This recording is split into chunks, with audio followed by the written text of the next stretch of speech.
Okay, hello and welcome to the regular business meeting for the District of Squamish for Tuesday, May 7th. Hall Squalum Quistoktumuk Tla Squamish Okmeo. Welcome to the traditional Squamish Nation traditional territory. Please be advised that this this council meeting is being live streamed, recorded, and will be available to the public to view on the District of Squamish website following the meeting. If you have any concerns, please notify the corporate officer present at the meeting. Can I have someone move adoption of the agenda, please? Moved by Councillor French, second by Councillor Stoner. All in favor? Motion carries. Thank you. Our first order of business is a delegation. So I would like to invite Ms. Lonsdale to the podium, and this is for I'm going to let you. Part of our education tonight is going to be help making sure I get the pronunciations right for this. So I'll turn it over to you for the topic. Thank you. Right. And on the way down here, I thought CIDP, what does that mean again? and I am here tonight, and thank you for giving me the audience. Council to declare the month of CIDP Awareness Month. So part of the pronunciation or the proclamation is Gullian-Barre. You may have heard of that. CIDP is chronic inflammatory demyelinating polyneuropathy. Both of these are neurological diseases where the body turns on itself. In the case, I don't know a lot about GBS, except I do know that most people, or many people that have CIDP, were first diagnosed with GBS.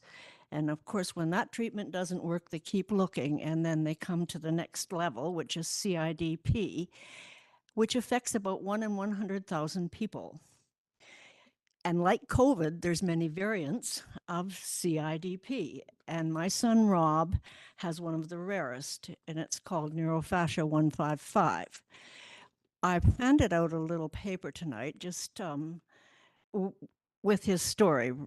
Rob is now 6 years into the disease. He still is reliant 90% of the time on an electric chair.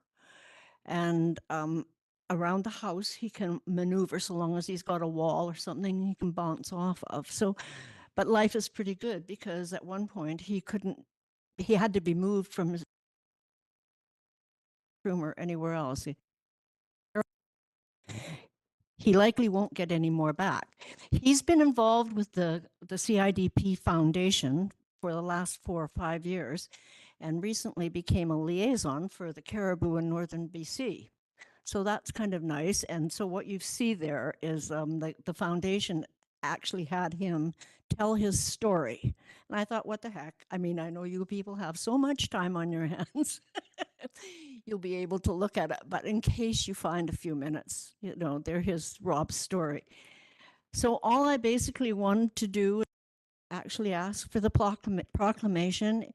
I think any time we can get the word out into the communities about these two diseases, it's helpful because they're not well understood by the medical community even. So, it means a lot to the foundation to have Squamish do this. And that's about all I have to say. I don't want to keep you any longer. You got lots on your plate. Thank you. Thank you, and thank you for your time and advocacy on this. Council, we have a proclamation request, which I'm happy to move. Councillor Stoner seconds, and I'll speak to it briefly. Just thank you very much for bringing this forward and providing the link. I will find some time to watch it. So thank you very much, and I'm happy to declare May as GBS and CIDP Awareness Month in the District of Squamish. So thank you very much. Councillor Stoner? Yeah, just briefly, thanks for coming for a second year in the row. I think one of the biggest components here is awareness and visibility, both for those who are suffering with the disease as well as those who may not know that they have it, but are working through the system. And so elevating the profile as much as we can through proclamations is helpful. And I'll do what I can on my social media channels as well. Having had a friend who has suffered through something similar and tried to navigate the system, it's really hard. So appreciate your advocacy and bringing it forward to us this evening. Thank you. Thank you. I have Councillor French next and Pennygill. Thank you, Mayor Herford. And around my house, when one reports one saw the mayor today, it's usually referring to former Mayor Lonsdale. I've known Robbie all of his life and lived one block over from him growing up. I'm committed to watching this in the next couple of days and hearing Robbie's story. Thank you. Councillor Pennygill. Yeah, thanks. Had an opportunity to meet with you a couple months ago and hear more in depth about the story. It resonates with me a little bit, just being a type 1 diabetic, and that is another condition where the thought is it's the body attacking itself and shutting down insulin production for whatever reason. So in many ways, feel quite fortunate to have diabetes, but understand there's weird things that our bodies do, which aren't always things we would like. But I understand this has been very challenging for your son and your family, and it's very inspiring to see how you have taken on this work and trying to do all you can to make things better, not just for your family but for other people that are struggling with this. So I think it's a great example of how we can be in the face of challenges, and thank you very much for what you're doing here. Thank you. Councillor Greenlaw. Thanks. Through the chair, happy to support this. It is so important in this day and age to be proactive and self-promoting about your health. So I'm happy to help spread the word about and to help raise awareness for those who may be unwittingly afflicted. Thank you. Thank you. Any other comments? Seeing none, I'll call the question. All in favor? Motion is supported unanimously. Thank you so much. Okay, Council, moving on, our next agenda item is number 4, consideration of unscheduled public attendance. This is where if a member of the public has a matter that they would like to speak to address council before the next business meeting, this is the time to bring that forward. Seeing none, we'll move on. We have no public hearings tonight, but moving on to scheduled or timed items, we have Development Variance Permit for 2190 Skyline Drive. And I will turn it over to staff to introduce themselves and the topic. Thank you.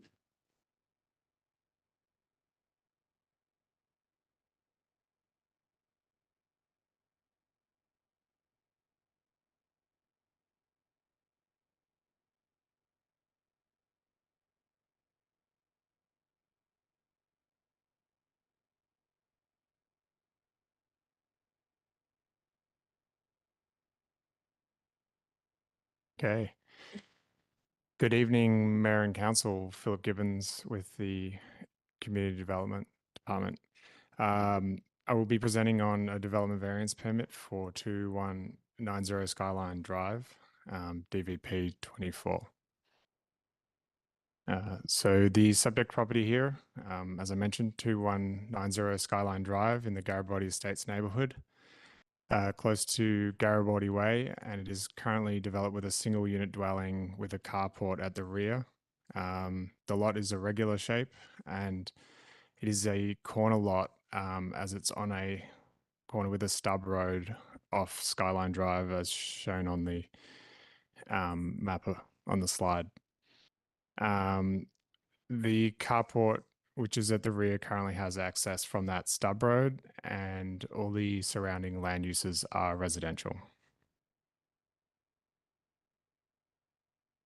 The applicant is proposing a single-story detached garage at the rear of the property. This is to replace an existing carport. The garage will be accessed from the stub road at the east of the property. And because the property is on a corner lot, the exterior side setback for both the principal and accessory buildings is 4.57 meters, which the existing carport is not complying with. And the applicant is requesting a variance to the exterior side setback, reducing it to 1.52 meters. And this would allow replacement of the existing carport with the double garage. And this is so that the building does not encroach further into the backyard. So the variances, so on this slide, you can see the exterior side setback in green and the proposed side setback in red. And the applicant has provided the following rationale for the variance. So preservation of green space on the property, preferred siting to reduce impact on neighbours, allowance for secure solid waste storage, and allowance for installation of EV charging. Public notification was undertaken in accordance with legislation. A development sign was placed on site. The project was listed on the development showcase, and notification was sent to properties within 100 metres. No comments were received. However, a letter of support from a neighbour was provided as part of the application. And the variance as proposed is aligned with official community plan policies, and there appears to be no significant impacts on neighbouring properties as a result of the variance. And the subdivision development control bylaw only allows for one access point per lot, and staff propose that a condition of issuance of DVP 24 is that the existing driveway crossover on Skyline Drive must be decommissioned to align with the subdivision development control bylaw. And as a result, the recommendation is that council authorize the issuance of Development Variance Permit 24 as presented for 2190 Skyline Drive, and that the Mayor and Corporate Officer be authorised to execute DVP 24 subject to decommissioning of the existing driveway crossover. Thank you. Thank you. Council, questions? Councillor Pettingill. Yeah, two things.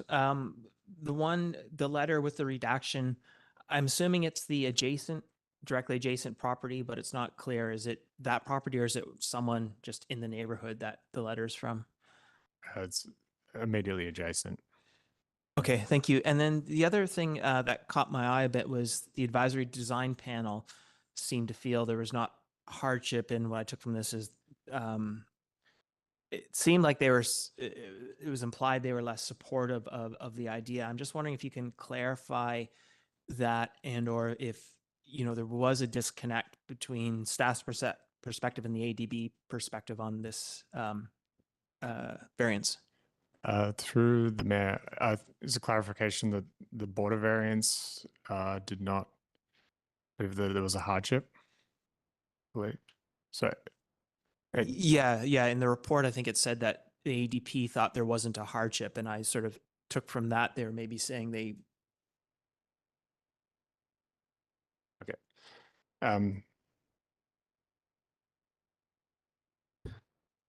Sorry, we'll just go to staff for a reply and then.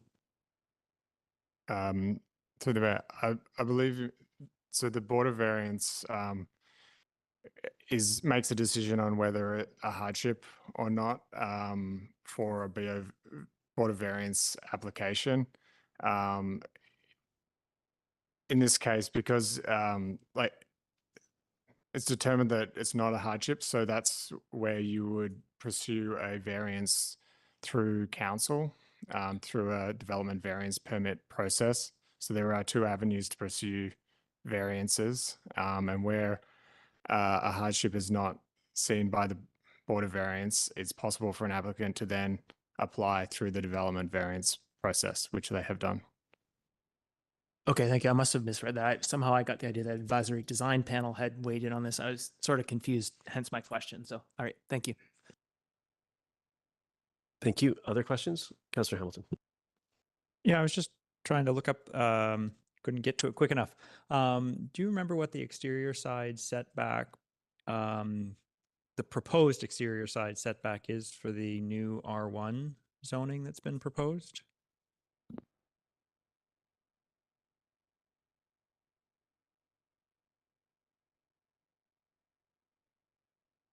Through the mayor, it's either 1.5 or 1.2.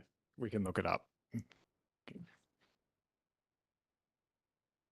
Is that close enough for your, for where It's you're- around the setback that we're setting that this variance is applying for, yes? Okay. Okay, thank you. Other questions? Councillor Anderson. I wonder if staff might be able to help me get a clearer picture of the crossover, driveway crossover. I'm looking at an overhead of an aerial photo. If you might be able to refer to a map to explain this a little bit. I also, one of the reasons I'm asking is behind the lot to the south, we have two very large VLA lots, which may come forward with development proposals in future. And I'm wondering if you could just illustrate on the map where that crossover it is, and if there are any considerations relative to future development of the lots to the south.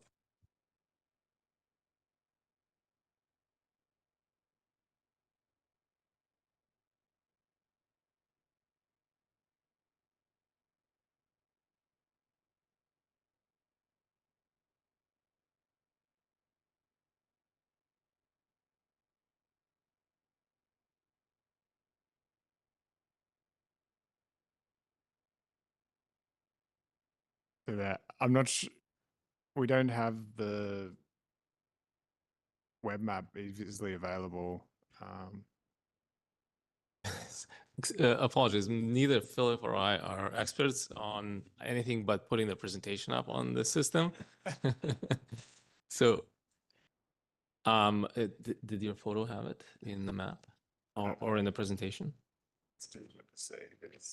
I can say that we have looked at the, you know, whether this would impact future development potential in this area, and it was determined that it wouldn't matter. It's an accessory building, and it's yeah, it's just there's no sightline implications that we could determine.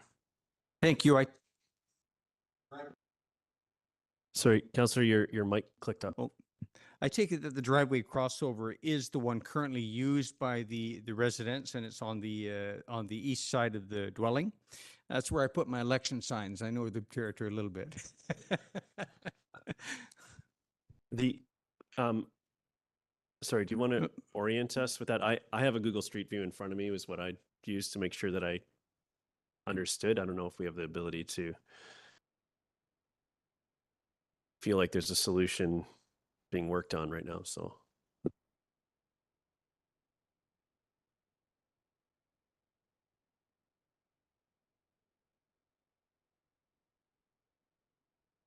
Okay. So apologies for the small image. However, you can see, sorry, there's a text box on here. At the north of the property here, this is the existing crossover mentioned. Currently, the carport is accessed through the east here. So it would be decommissioning this crossover, which is not currently being used. Thank you very much. Thank you. On this point, I know the crossover isn't being used for, it doesn't look like it's being used for parking on an ongoing basis anyways. But I wonder about the parking requirements if this whole structure, if this whole lot was to go from 0 to built, how many spaces would need to be provided? And does this do that inside the garage? Is that the overall, I'm just trying to think of the overall parking picture here.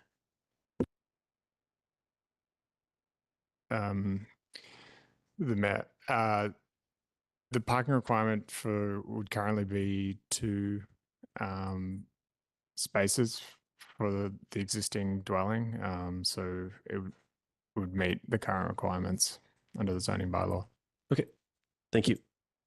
Councillor Stoner. I'll move the staff recommendation if there are no further questions.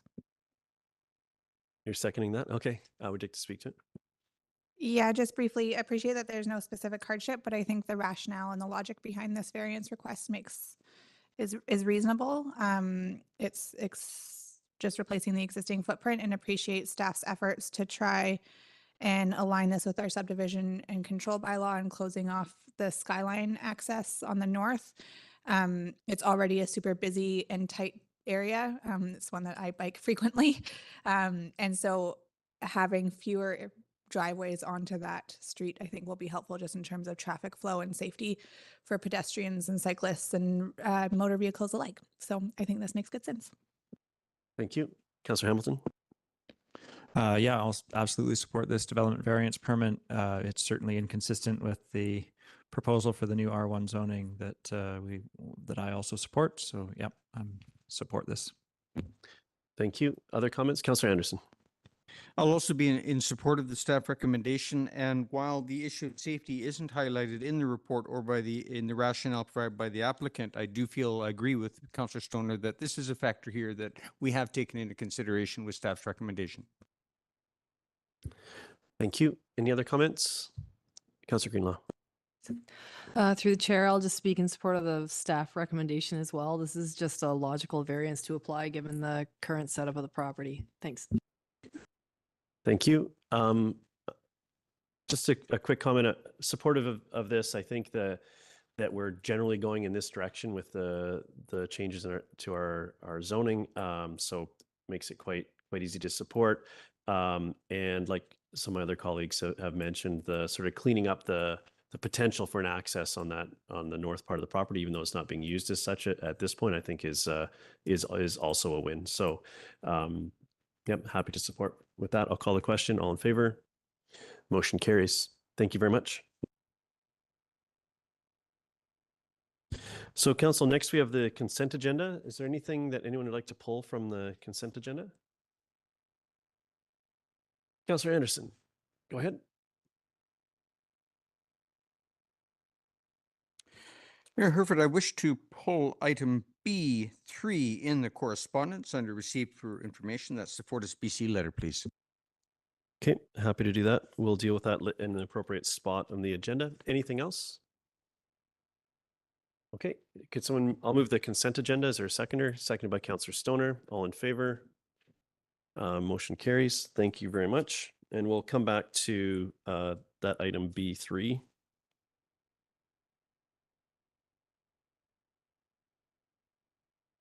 So next we have a presentation. Now we're on to bylaws, second reading, or consideration of second reading for the village on Bailey Street. And I will turn it over to staff to introduce themselves and the project. Thank you.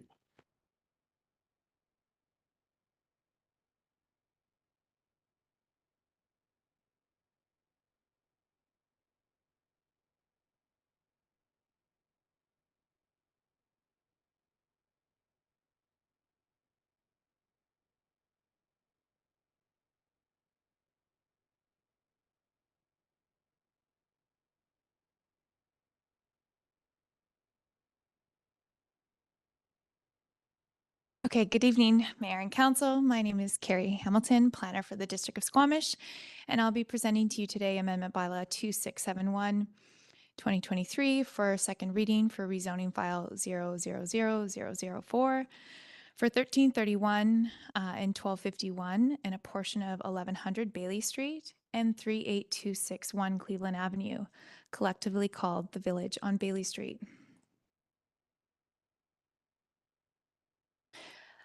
So this application was first presented at a September 2021 Committee of the Whole meeting and presented again on the May 2023 meeting. The project has hosted 2 public engagement events and 1 community stakeholder meeting specific to the hybrid theater use. It was presented for first and second reading on July 4th, 2023, where Council gave the project first reading only with the following conditions to address prior to second reading.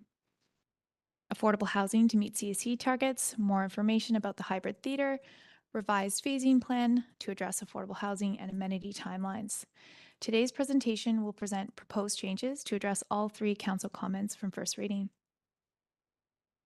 As a quick overview reminder, the development project is broken up into 3 lots, A, B, and C, as outlined in the image on the slide.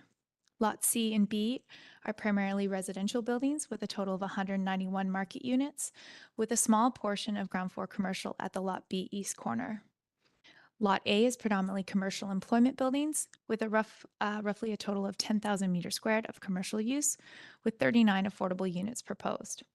In total, all 3 lots are proposing 260 residential units and securing 10,000 meters squared of commercial space. Please note, thanks to Councillor Stoner, an error in the bylaw was noted under section 40 UUUU.5 in density, and the commercial area should read a minimum of 10,000 meters squared instead of 8,000 meters squared. A revised bylaw has been circulated to address this error. So to address Council's comment at first reading, the following amendment to Bylaw 2671/2023 was proposed to Lot A. The project is now meeting the 15% affordable housing CSC target by providing 39 affordable housing units in Building 2. And as a result, Building 2 has increased in height from 16 meters, which was a 4-story building, to 22 meters, a 6-story building.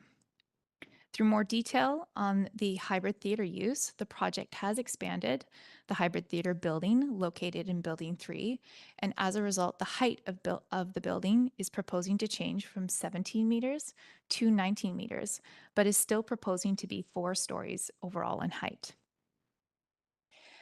The expanded footprint of the theater space has removed the courtyard area between Building 3 and 4 and requires that the rear building setback for the parkade ramp to have a reduced rear setback from 2 meters to 0.2 meters.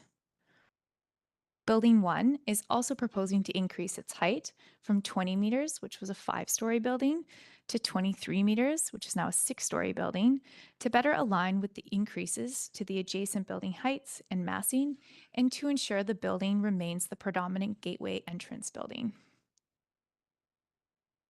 So these proposed changes have resulted in increased lot coverage, density, and parking requirements for the site. A new provision has been added to the bylaw to support shared use of the required commercial spaces for Lot A, as the commercial uses such as theater, office, and childcare are proposed on the site will have different peak operation times. A summary of the bylaw changes can be found in Table 1 in the report and are detailed in track changes in Attachment 7. So in response to Council's comments at first reading, the applicant has revised their development phasing plan as followed. So Phase 1 is Lot B, which is predominantly the market residential units. Phase 2 is Lot A, Building 2, which is all the 39 affordable housing units. Phase 3 is in Lot A, Building 3 and 4, which includes the theater, childcare, and parkade. Phase 4 is Lot C, which is the other market residential units. And Phase 5, Lot A, Building 1, the commercial office building. So the revised phasing plan allows for Phase 1 to help offset initial site and infrastructure upgrade costs while delivering on key district amenities in the Phase 2 and 3. So this application triggers the CAC policy. This table highlights changes to the CAC proposal from first reading in red. At first reading, Council expressed mixed support for the proposed homeownership model concept, but generally expressed a recommendation for the project to meet CAC affordable housing target policy.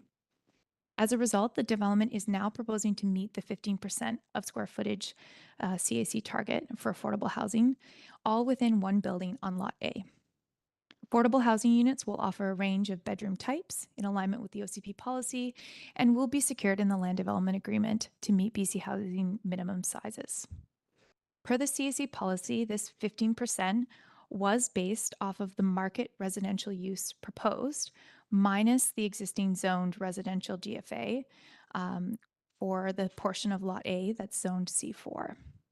This square footage amount was used to update the critical amenity, active transportation, and park CAC contribution numbers. The only additional change is the increased theater space and the 20% weekend dedication to the theater use for community use. This dedication was in response to the community group meeting held in 2023 to ensure this new theater space could be used to help offset the current demand on the theater use in our community. This is in addition to the CAC policy targets and includes the hybrid theater into the community amenity deliverable. Although the childcare space is proposing no change from first reading, it is worth noting that this childcare deliverable is exceeding the CAC policy targets. A detailed CAC table provided by the applicant can be found in Attachment 3. So at first reading, Council expressed hesitation to move forward with further readings without more detail on the hybrid theatre proposal. As a result, the applicant has hired a theatre consultant to provide initial guidance on the rezoning proposal and ensure sufficient space for the theatre is secured to make it viable and integrate community feedback received in that 2023 community meeting. So with 300 to 325 seats, the hybrid theatre will be designed to accommodate large audience viewings of films, live performances by local, national, and international performers, as well as conventions, art presentations, lectures, trade shows, and private functions. The hybrid theatre will be privately owned and operated, but with a commitment to secure 20%, 20% of full weekend bookings to local groups. And this will be 10 weekends, which include Friday, Saturday, and Sunday at operating costs. The theater space requires 3 stories to accommodate theater height needs and to include important dressing, rehearsals, storage, and meeting rooms to help accommodate the performing arts use of the theater. More detail on the hybrid theater proposal is provided by the applicant in attachment 4. So the project is proposing to meet 3 of our 4 strategic plans, which is connected and livable community due to the diversity of housing types proposed in this application, the improvements to active transportation connections, and this increased opportunity for arts and culture by adding the hybrid theater. It's also meeting resilient people and relationships due to the extra effort the applicants have made to engage our theater community in this theater deliverable, and prepared for the future as the application is proposing to ensure it's meeting all the flood conveyance and DPA2 requirements. So for public engagement to inform the community per our policy, the application was posted to the district's development showcase. Development sign has been up there for quite some time now. And a developer has led a public information meeting, both in May 2022 and again in May 2023. Both PIMs were well attended by the public with a total of 28 comment sheets submitted. The applicant also engaged the arts and theater community groups in Squamish by hosting an evening dinner on June 14, 2023. And the evening confirmed the need for a new theater and highlighted important considerations in the design of this theater space. The feedback has been used in designing the current hybrid theater with important details that will be secured in the LDA. All public comments received to date are found in attachment 5. So staff are recommending this evening that the District of Squamish amendment bylaw for the village on Bailey Street, number 2671, 2023, be given second reading. Prior to a public hearing being held for the district for this bylaw, the following items be resolved, and they include the Bailey Street to Buckley Avenue, 3rd Avenue Road connection intersection, which is we're seeking a design for that. Bailey and Cleveland intersection improvements, also looking for a design of their improvement. The approval of the traffic impact assessment and the approval of conditional densification area, flood modeling, which will be required, and review of an approval of environmental reports and compliance with the CN development guidelines. An alternative recommendation would be to defer the project back to staff with following items to resolve. And that concludes my presentation for this evening, and welcome Council's feedback. Thank you very much. Council, any questions? Councilor Pennington? Yeah, a few things on this one. I'll start with one of my favorite topics. My recollection is that a few of us raised the, I guess, desire to see a no gas covenant for the whole building, and that wasn't mentioned in the report. It's not proposed. I'm just wondering where that piece went. Yeah, through the mayor, some of the major comments were noted in the motion, but that's some of the other comments may not have been noted in the motion and may have been missed to follow up with. So we didn't have direction that way to proceed with any changes that way. Okay, I think that's a bit of a deal breaker for me probably on this. And maybe that's a condition of going to public hearing. one of the other pieces, and I know there's been some increases in heights and some desire to maybe leverage, if we're doing a parking structure, to look at height there, but I also look, there's only 17.5 feet, I think it was, between the two buildings, which seemed very narrow between the rental apartment and the parking, especially as they get taller. And I'm just wondering, like, are there any best practices or analysis? Because it, when I looked at the diagrams, it seemed that the first 4 stories of apartments might be looking into a parking garage that's like right there. And so I'm just wondering what sort of analysis or discussion or thought has been given to that proximity between those two structures. Through the mayor, it's certainly a tight space. We do see mid-block corridors between 5 meters and 6 meters, which is in compliance. I believe they're showing 5.3 meter differences. So it's not uncommon to have kind of these tight corridors.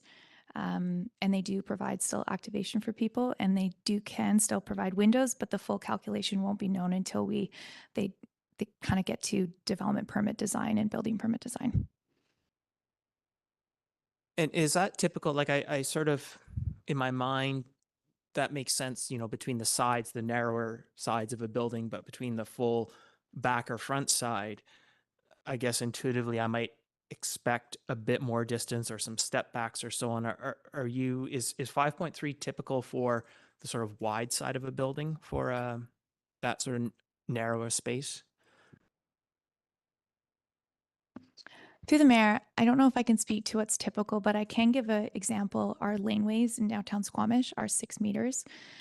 So it provides a good example of what might be possible or what that corridor would look like and what the window capability could be for that space. That helps. Okay, thanks. And I just,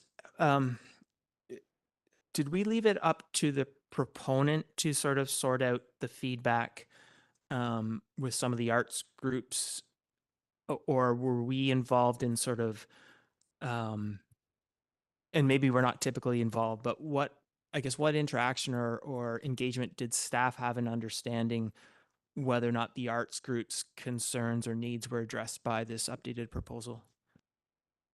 Certainly, through the mayor, both myself and our manager of arts and culture were present at the meeting, and we worked as a follow-up working group with the Squamish Art Council to review all of the comments that were collected at that meeting and to compare those comments to ensure that they were being met with this current design.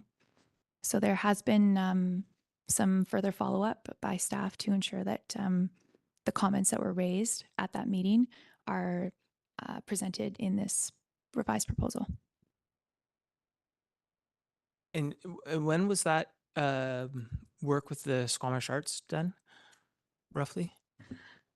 Through the mayor, probably the meeting was over a year ago, so a lot of that work has been done for a while. I do know that there was a staff change for the Squamish Arts Council, so we have not engaged with the new staff member, but have heavily engaged with the previous executive director.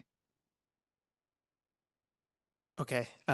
Yeah, because I've done some engagement with some arts groups and have heard, I guess, some hesitation about whether or not this is or can meet their needs. And so I'm just trying to, wrap my head around, is this meeting needs or is it just a private theater and it's not sort of addressing, I guess maybe that's more of a comment. So anyways, thank you. Thank you for the catch there. I will go ahead, Councillor Hamilton. Thanks very much. Our favorite topic, I guess, back to the parking structure. So I noticed that all the buildings around the parking structure have increased in height, but the parking structure has remained at 11 meters. Is there a reason why the parking structure shouldn't rise at all? Or is it simply that the proponent hasn't requested it, that it hasn't been proposed? Certainly. Through the mayor, I actually prepared a few slides for this one, but if we want to get into it again. But I know that it was a topic in first reading. The revised submission didn't propose an increase to the structure. However, I did reach out to the applicants, and they can be supportive of that if should council request that. If I may, I do have just some considerations. If you do want to consider a height increase, some of them include, just on to the right of the screen is an image from one of the arborist reports that's been submitted. And given how tight the building is proposed to that property line and to the CN area, it is likely that a number of those trees will have to come down as part of this development. And the arborist proposal does show that there is a little section in red where some alders may be able to be retained, but I just wanted to highlight that that is away from the parkade structure. So although this viewscape image here kind of shows a lot of vegetation covering the parkade, it's likely that there won't be any vegetation covering this parkade. So one of the considerations is, what will this closed parkade look like from Buckley Avenue? It's a 4-story structure. Whether 5 stories will make a difference to that is debatable, but it is one of the considerations that staff have had with increasing the visibility of this structure and making it larger. There is a 2-meter setback that's supported to allow for some planting buffer, but 2 meters won't really allow for a lot of mature vegetation over time. So the parking structure will likely be exposed to Buckley Avenue and the public road. Another consideration, just quickly, is just around, this is a helpful image here, I think. So if a larger structure was proposed, it may have implications to the visibility or any kind of finished like windows or views from that childcare space. One of the impacts, this is kind of the proposed increase to a parking height. And this would be the new height at 13.5 meters. And it would take up basically the top, or cover half of the top floor of the hybrid theater building. Does that make sense? Currently, this image is actually better to visualize this. See where those windows are? So they would cover half of those windows. Those are considerations, and I'll put it back to you, Cal. Thank you. Do you have a follow-up? Yeah, can you go back to the images? I'm just trying to figure out what I'm looking at on the image to the left. Yeah, my left. That's the parking garage, the ramp going up behind the tree there, and then the parking garage is behind that large tree. Through the mayor, yes. And unfortunately, they've kept a number of the trees there. There will be one tree that's quite close to Buckley Avenue that would remain. And all the other trees that are covering the rest of the parkade that you don't see would not likely be there. Okay, so the image has trees that won't be Correct. there. Yeah. Okay, thank you. Yeah, I'll go to Councillor Stoner on this point, and then I'll go to Councillor Greenlaw. Yeah, just curious, and appreciate that we're at rezoning, not DP, but I am curious if we have DP guidelines that would speak to the massing or design of that building that would, like the size of that building and its proximity to Buckley. Through the mayor, our DP guidelines would apply to this structure. And I mean, we don't have specific ones to parkades, but there would be considerations that we would apply to this parkade. And there is one condition that staff are seeking in the LDA to ensure that it's a closed parkade, to ensure that there's not open kind of light spill that happens in the evenings. So we can secure that in regulation. Thank you. Councillor Greenlaw. Thanks. Through the chair, my recollection is last time we talked about this, there is a possibility for the parkade, the upper floors of the parkade, to be, retrofitted into housing. Is that still at all being talked about? Through the mayor, I believe that was potentially a question in terms of, I believe at the time the answer was that we wouldn't be able to Well, the question actually, because I just watched the council meeting, was around a ground floor converting it, and we wouldn't be able to do that due to floodplain.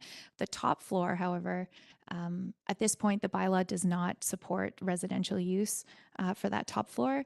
So to make any changes like that would require rezoning for this site in the future, if that was desired. Okay, thanks. Okay, thank you. Other questions? Yeah, go ahead, Councillor Anderson. Thank you.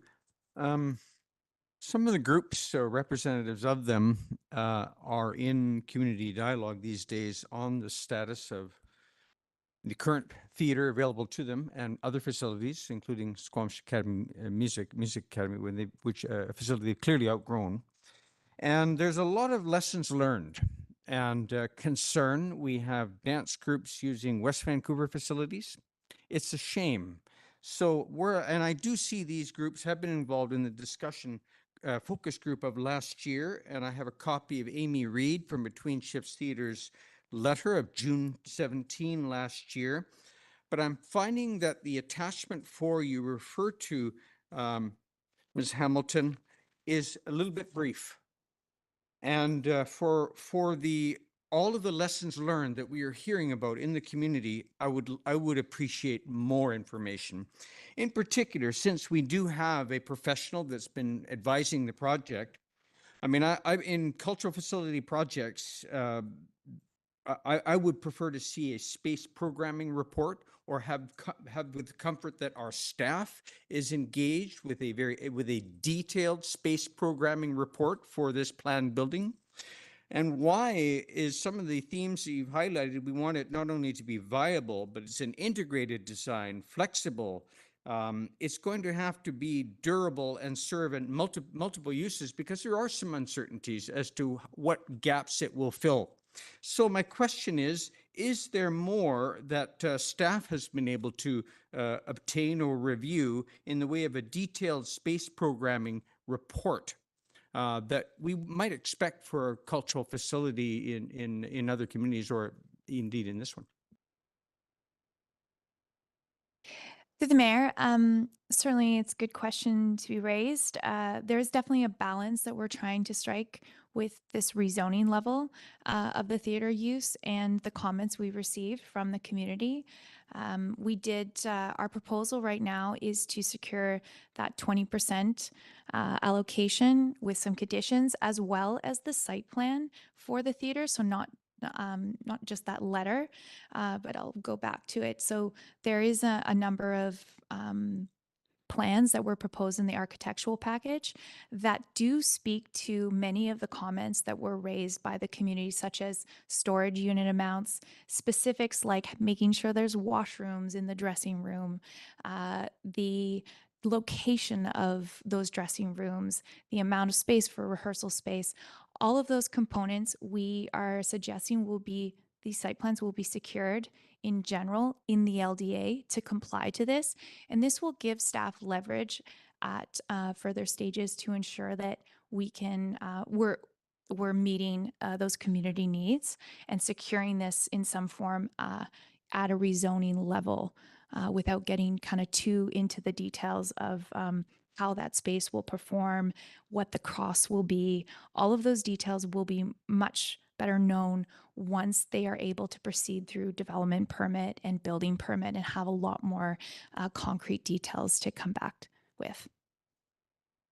Thank you, Ms. Hamilton. I guess to sum up for me, I would be most comforted by seeing the team at work, the community advisors, as well as the expert consultant involved. The Eagle Eye Theatre, by the way, was designed by local performing arts volunteers who happen to have substantial expertise, and the late Mr. Biggenpound in particular. And we can see how the durability of that facility, although there's a lot of issues, but in some respects it has benefited from the expertise that was applied to it, including local experience. Thank you. Thank you. A couple questions of my own. Actually, Councillor Stone, did you have a question on theater? Are you going on the same theme? Okay. So I was curious about the Bailey to Buckley Avenue, Bailey to Buckley to 3rd Avenue road connection and intersection design. to what parameters? There was some discussion around, we had mentioned at various points, securing the right of way is the first priority, but then what that's used for and thus what designs we're asking for. I just like clarity on that. So what parameters are they being asked to design to for that design? Certainly. So we didn't bring it up in today's meeting because there's been no change since first reading. But the parameter is that we are asking for a 20-meter road right-of-way for a potential future road connection. And they are required to build a multi-use pathway connection through the site and upgrade the site, but not to build the road. There'll likely be a condition in there that should the development take a number of years or a few years, dependent on our numbers, that we would require them to build the road.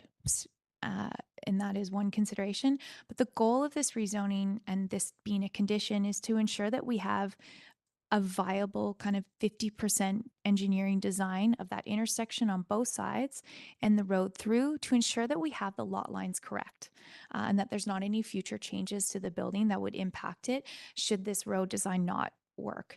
So that's kind of why we've held it to public hearing, so we don't want to introduce any new information, but there is a lot more work for the applicant to kind of do to get to that 50% design to have those assurances.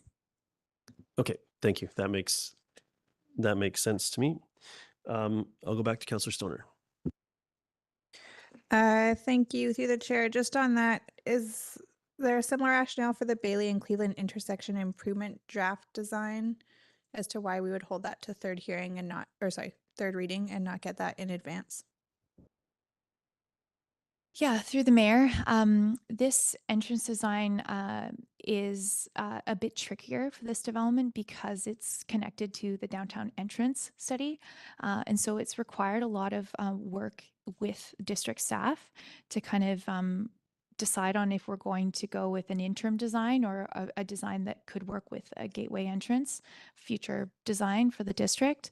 And that's particularly why we're aware that it's an issue and we are going to present a solution to it.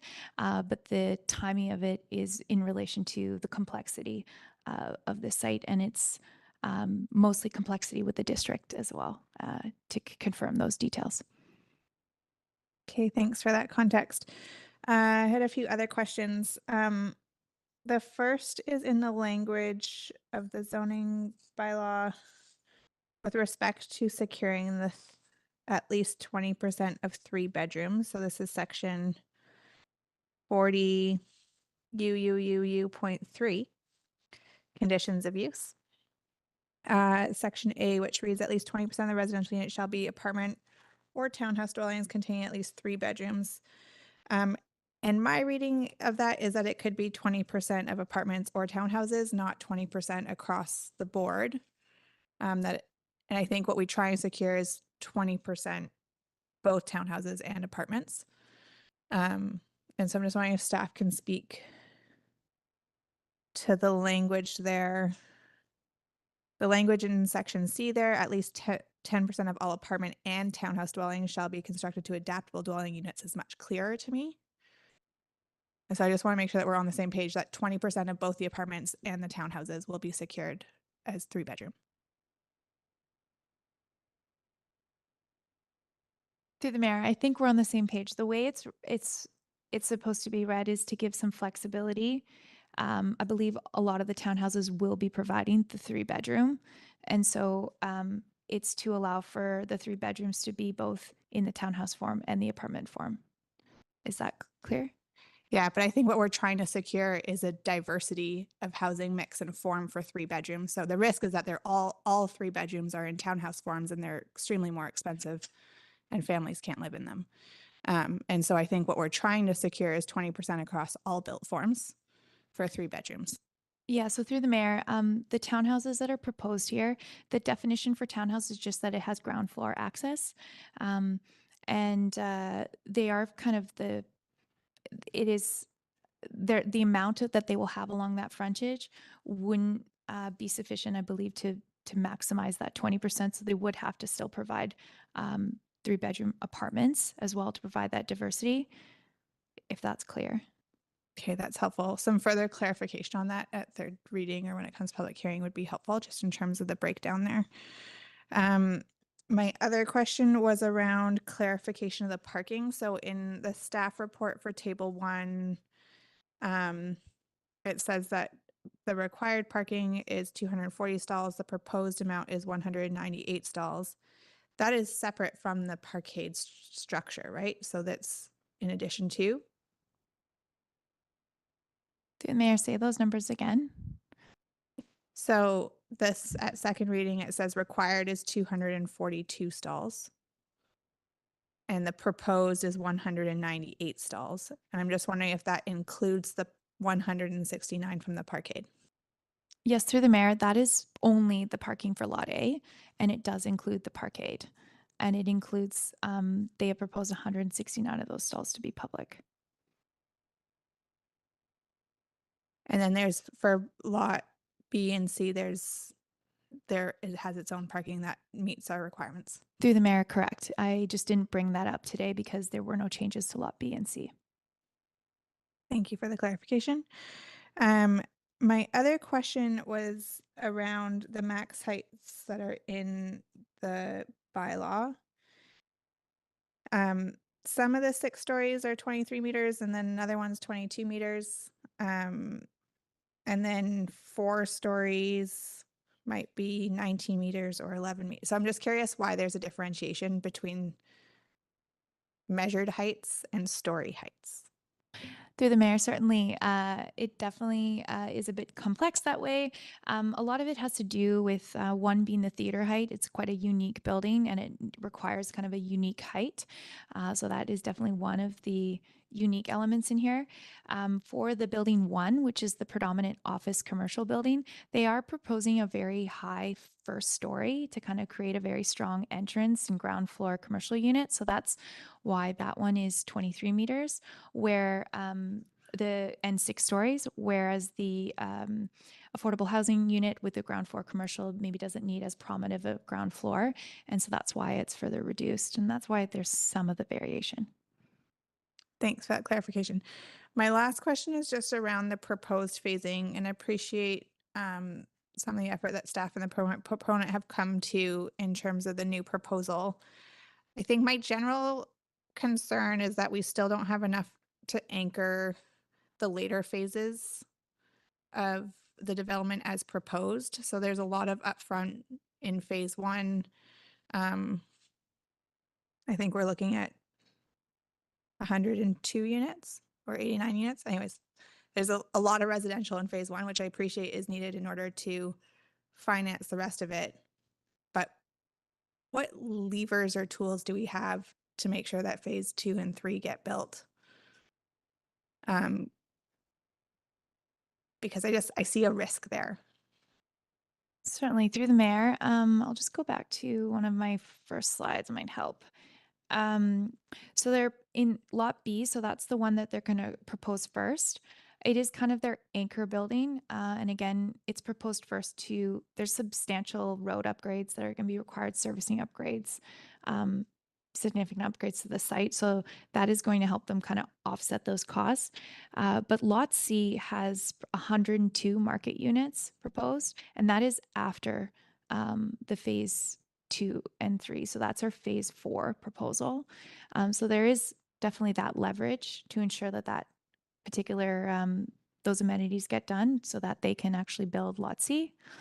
And then the commercial office is a key tenant for them to kind of complete the site. So that they propose that as phase 5. And we saw that as the lesser of the amenities for everything that we were trying to achieve here on the site. Just to add, through the mayor, there's always a risk that the development can, stall after the first phase. There's just no way to really mitigate that. Sometimes on the big developments, we will ask for bonding if there's some significant district infrastructure that's proposed that's coming later in the phase, in the phasing plan, so that there's a chance that the district, if development doesn't proceed past the first phase, the district can go and do something with those funds for infrastructure wise. But there's always a risk that it's not going to be fully built, and it could fail at any point in the process. I guess I'll follow up to that and appreciate there's lots of wants out of this project and the phasing is tricky. One of the things that we know is typically commercial development is not financially viable. And so leaving that to phase 5 feels also quite risky. And so I just wonder if staff have any thoughts on that. If it really, every single developer that I've spoken to is like, unless it's upfront, it's not going to get built. Yeah, so through the mayor, one of the other considerations, I suppose, with this phasing plan was their construction plan. They are proposing for, there were a lot of comments from the residents to reduce construction noise and construction impact. And they are proposing their main kind of construction site to be on the phase 5 section. And then that would allow interim parking for phase 2 and be able to kind of build out all the different phases from there. It's going to, we hear those concerns, but the concerns that we did hear from council were around affordable housing and the community deliverables, and we really tried to push those up front. And by pushing those up front, there's another one that there's something else that has to go behind. The developer has expressed an intention to build all of this at once, and it's that's their intention. I don't know if they will deliver on that fully, but that is what they've expressed to us. Thank you, Councillor Pettingill. Yeah, a couple more things. So I gather our normal sort of bike parking expectations and EV charging expectations would apply, except I'm wondering how this changes with the shared commercial parking and the parking structure. What are the expectations, or how do they change in terms of bike parking and EV rough-ins or actual EV charging availability? So through the mayor, our regulation for EV charges are for residential. We require 30% per residential. We don't require for commercial. If that is something council would like to see added, we can bring that back to the applicant to consider. So sorry, but I thought the proposal was to share the commercial and residential parking in, I think, Lot A. And so I'm just wondering then what would happen, and also for bike parking that would normally be there for residential, if it's being shared with commercial, like what happens to the EV charging and bike parking? Through the mayor, sorry, I understand now the question. There is no shared, the proposal is to share the overall commercial office amount use for parking and the theater use. There's no proposed to share the residential use. The residential would be separate. Any shared, there's no proposal to share the bike parking, so all bike regulations would still apply. The bicycle regulation for building 2 for the affordable housing, they would still have to provide all the Class A stalls, all the Class B stalls. There's significant a number of Class B stalls required for this commercial space. So covered parking is definitely something that would be reviewed at DP and all of those details. Currently, there's no proposal to amend anything currently in our bylaw.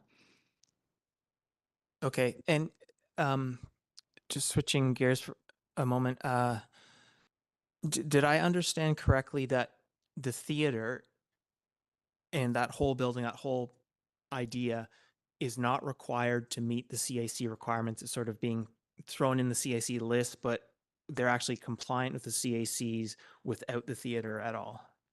Through the mayor, that is correct. In our policy, we do have kind of a comment that speaks to additional community benefits, and we do see this as categorized in that section, especially with the dedication of 20%.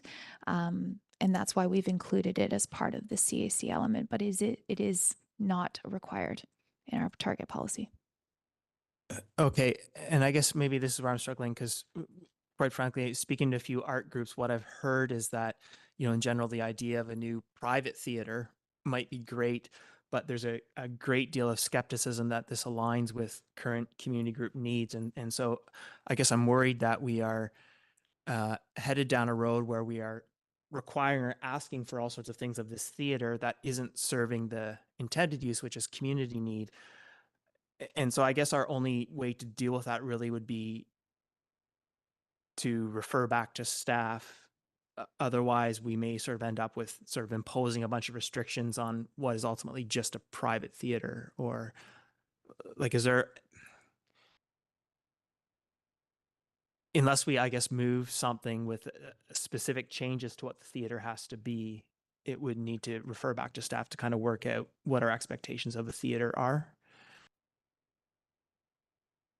So through the mayor, one of the major comments that we came back out of that meeting was that we need more space, and that this space was not going to potentially meet everyone's needs, but that it would meet a majority of our needs for, or some of the needs for different user groups, which would then reduce the pressure on the Eagle Eye Theater and open up that theater more for other uses. So the idea is that having an additional theater space would offer more opportunities, and having a larger space would reduce the need to have to go outside of the community or hold several events in order to kind of make sure every parent is able to come see their child. By having more seats, we can have one performing show and meet all of those needs. So that was a key component that we heard from our community, and that we are ensuring is being delivered in this particular theater space.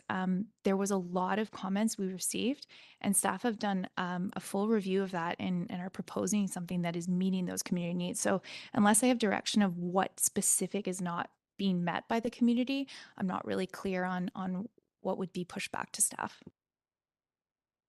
Well, some of the feedback I received is a great deal of uncertainty about the affordability. And so definitely there's a desire for space, but it's not space at any cost. And at cost of a build like this could be well out of reach for many of the groups. Is what I heard. I heard that next week, council should be receiving a needs assessment, and the community should see it a couple weeks later. And what I heard is that this is not aligned with meeting those needs.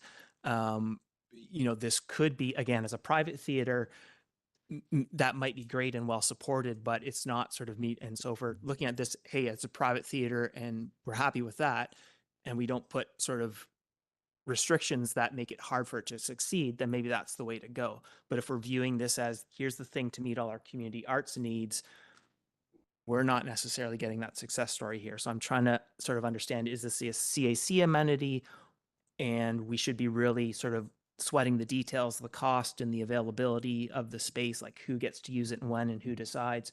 Or should we be looking at this, it's not a CAC thing, but it's just nice and it's a private theater and we should be thankful we're getting a private theater, and let's not restrict the details so it can be successful. And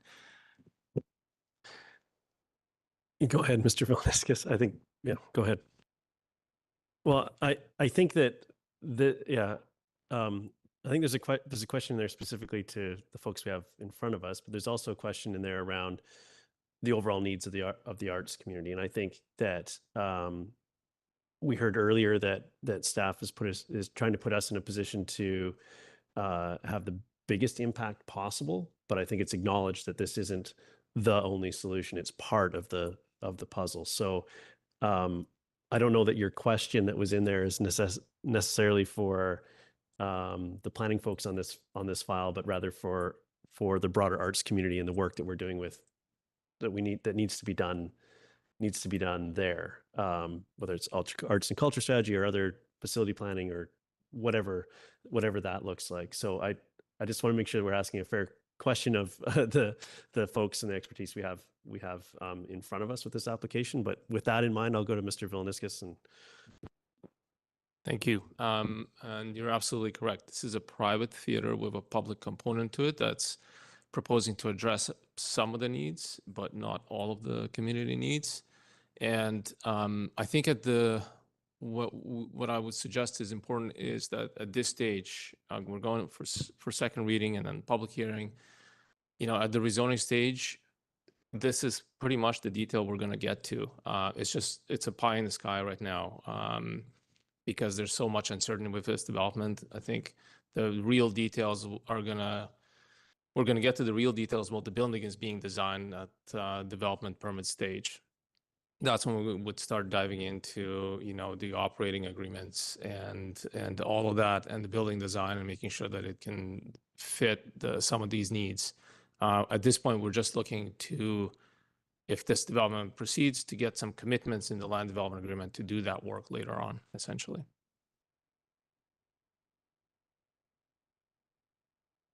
Yeah, I guess I know I'm wading into debating the issue, and I guess where I'm at, and I think I know the answer is if I have some of these concerns, it may be a referral back to staff so we can have a bit more discussion on these things, and maybe I'm alone on that, but I guess that's my avenue here essentially. I'm not going to try. I'll leave you to ponder that. I will say that that I think this is something that, my opinion is, something that moves the dial, and the mission is to see by how much, and but what mechanisms we use to do that is up to us. So I'll leave you with that. Councillor Stoner, was that your hand? No. Yeah. Go ahead. Yeah. Go ahead. Thanks. Just going back to something else that I raised previously, we have successfully negotiated sunset clauses into some of these land development agreements, especially on the CAC component. And I'm just curious if that's something that we can explore. For example, if like the DP for phase 4 hasn't been applied for within 10 years, then we renegotiate at that point. But I just am trying to think about creative ways that we can secure some of the longer term components of the phases for our community, and or reset the conversation at an appropriate amount of time and expectations, so that this doesn't just linger like we've seen many LDAs linger over time. Through the mayor, yes, we would expect to have some sunset clause in here. We just have to make sure that it's enough time for this development to reasonably get going. And we've seen some developments, you know, take a very long time to get going, but they do get going in the end. So 10 years sounds about right. And where would that find its way in? At what point in time would we understand that detail? Is that something that we should add to the list at this point to be sort of part of the package at a public hearing, or like how does that come? How do those details get surfaced? We can bring that public hearing just as a concept, and then it would show up in the land development agreement at adoption. Okay, thank you. Go ahead.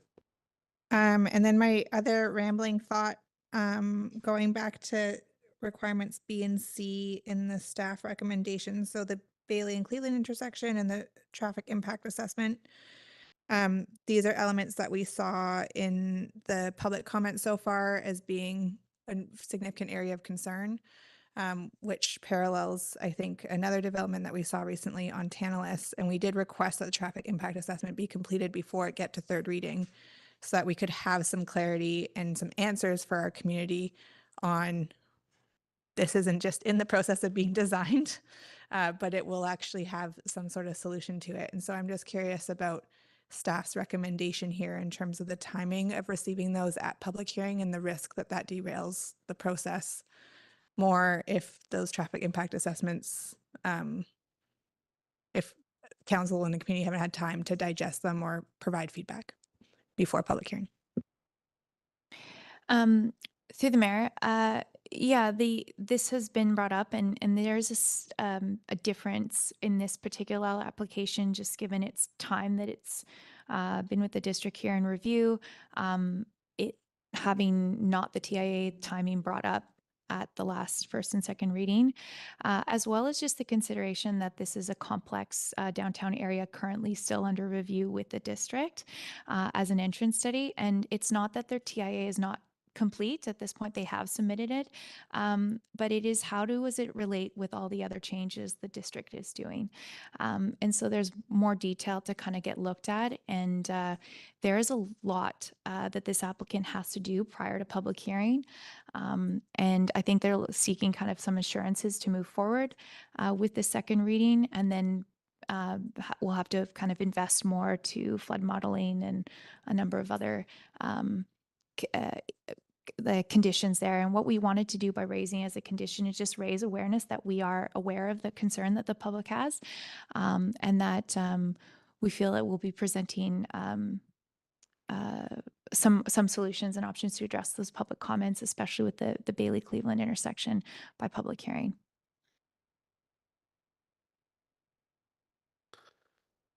Does that satisfy you at this point, Councillor? Okay, Council. I'm not seeing it. Oh, yep. Go ahead, Councillor Pettingill. I was going to test a motion if. I think we're at that part. Go ahead. Okay, I was going to try referring back to staff, and basically it's to have a bit more discussion without painting us into a corner is my ambition, and leave us room to go in a different direction if we want to. If it's seconded, I would speak further to it.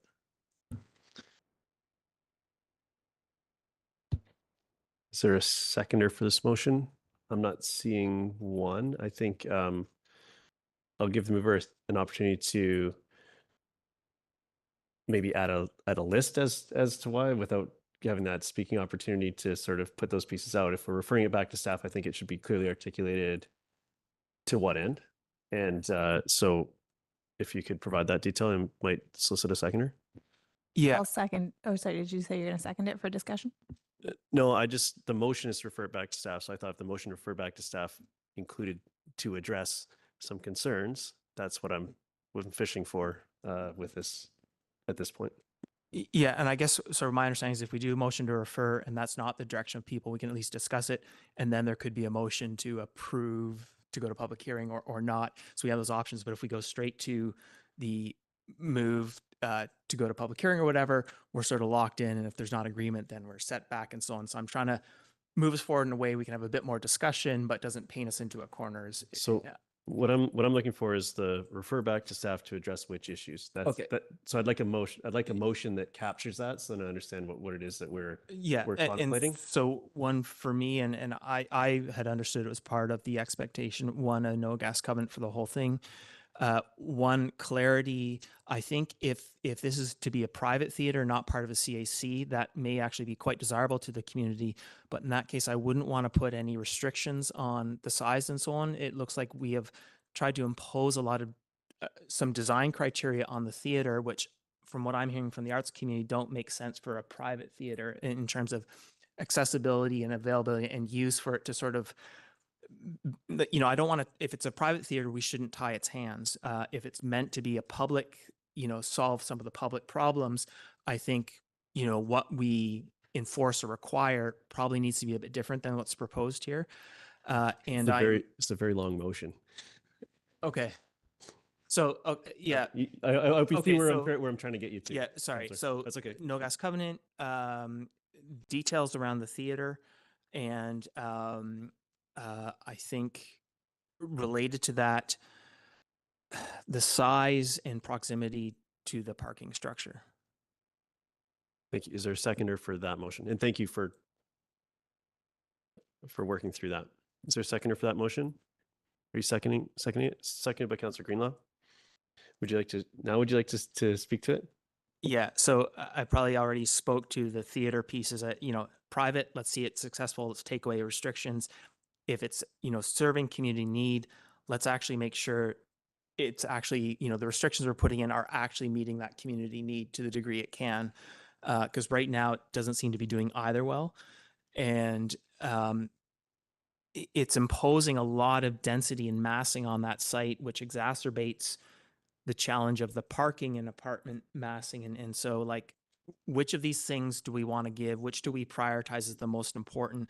Right now, it seems we're trying to fit everything in, and the proponent has worked really hard to accommodate anything and everything. And we've got this sort of mass of things that collectively doesn't quite work. And so I'd like to get to a place where we can get to a bit more refinement there on something that can be successful. And I'm just worried without working through those pieces, it's not something that we're going to get support from the arts community. We're not going to get, I'm going to have trouble supporting at public hearing. I don't want to send this back to square one. I think, we've got some really good elements there and we're pretty close, but I would like to get a bit more refinement here. And I'm just a little bit my recollection of the conversation is that we said when the size came back as the same as Eagle Eye, you know, what's the point of having another Eagle Eye? And I'm worried that was interpreted of us saying this must be bigger. And I don't think that was what I intended. It doesn't necessarily have to be bigger, but if it's, again, what is the problem this is trying to solve, and is it solving that? And if this isn't part of the CSE anyways, let's not restrict it, right? Let's let the proponent make it be successful. Thank you. Other comments on this? Councillor Greenlaw? Thanks. I agree with the no gas covenant. I like the idea of being less prescriptive about the theater design, but I am definitely one of the people who's like, make sure it has more seating because our community definitely needs that. Like, as somebody who attends, you know, community theater and dance classes and stuff like that, we definitely need a bigger capacity theater in town. But yeah, thanks. Councillor Hamilton? Yeah, I'm not going to be supporting the motion on the floor. I believe that what and maybe this is what I'm more sensing from staff than hearing from staff, that they have put a lot of work into this, working with the proponent, getting to this point. And I think that the reason why the proponent is trying to put so much on this development is because we require it. Our CAC policies require a lot. We ask a lot.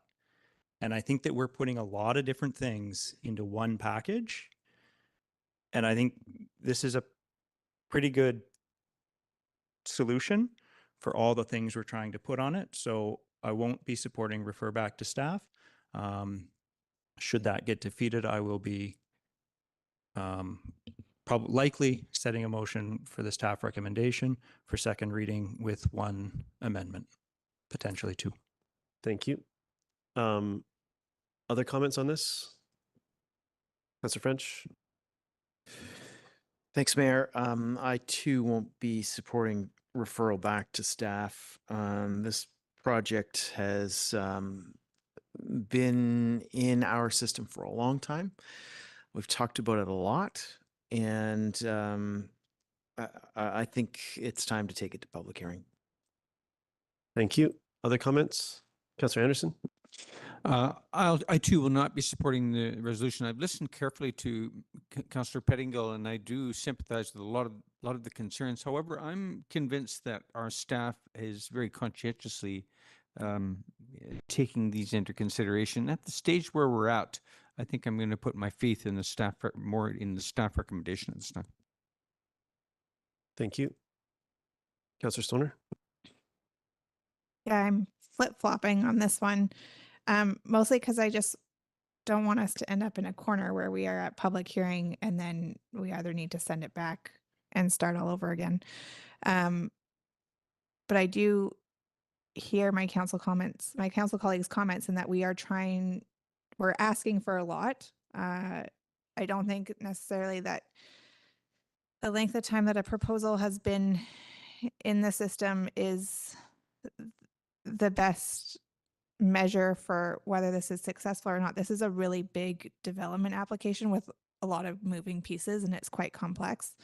And sometimes that takes time. But I do have some hesitations that we might be setting ourselves up for not having enough questions answered for our community by the time we go to public hearing. And so that's what I'm wrestling with. And I am not sure which way I'm going to vote on this. Thank you. Yeah, I won't be supporting the motion. I think I appreciate the sort of the intent of most of the motion, but I think that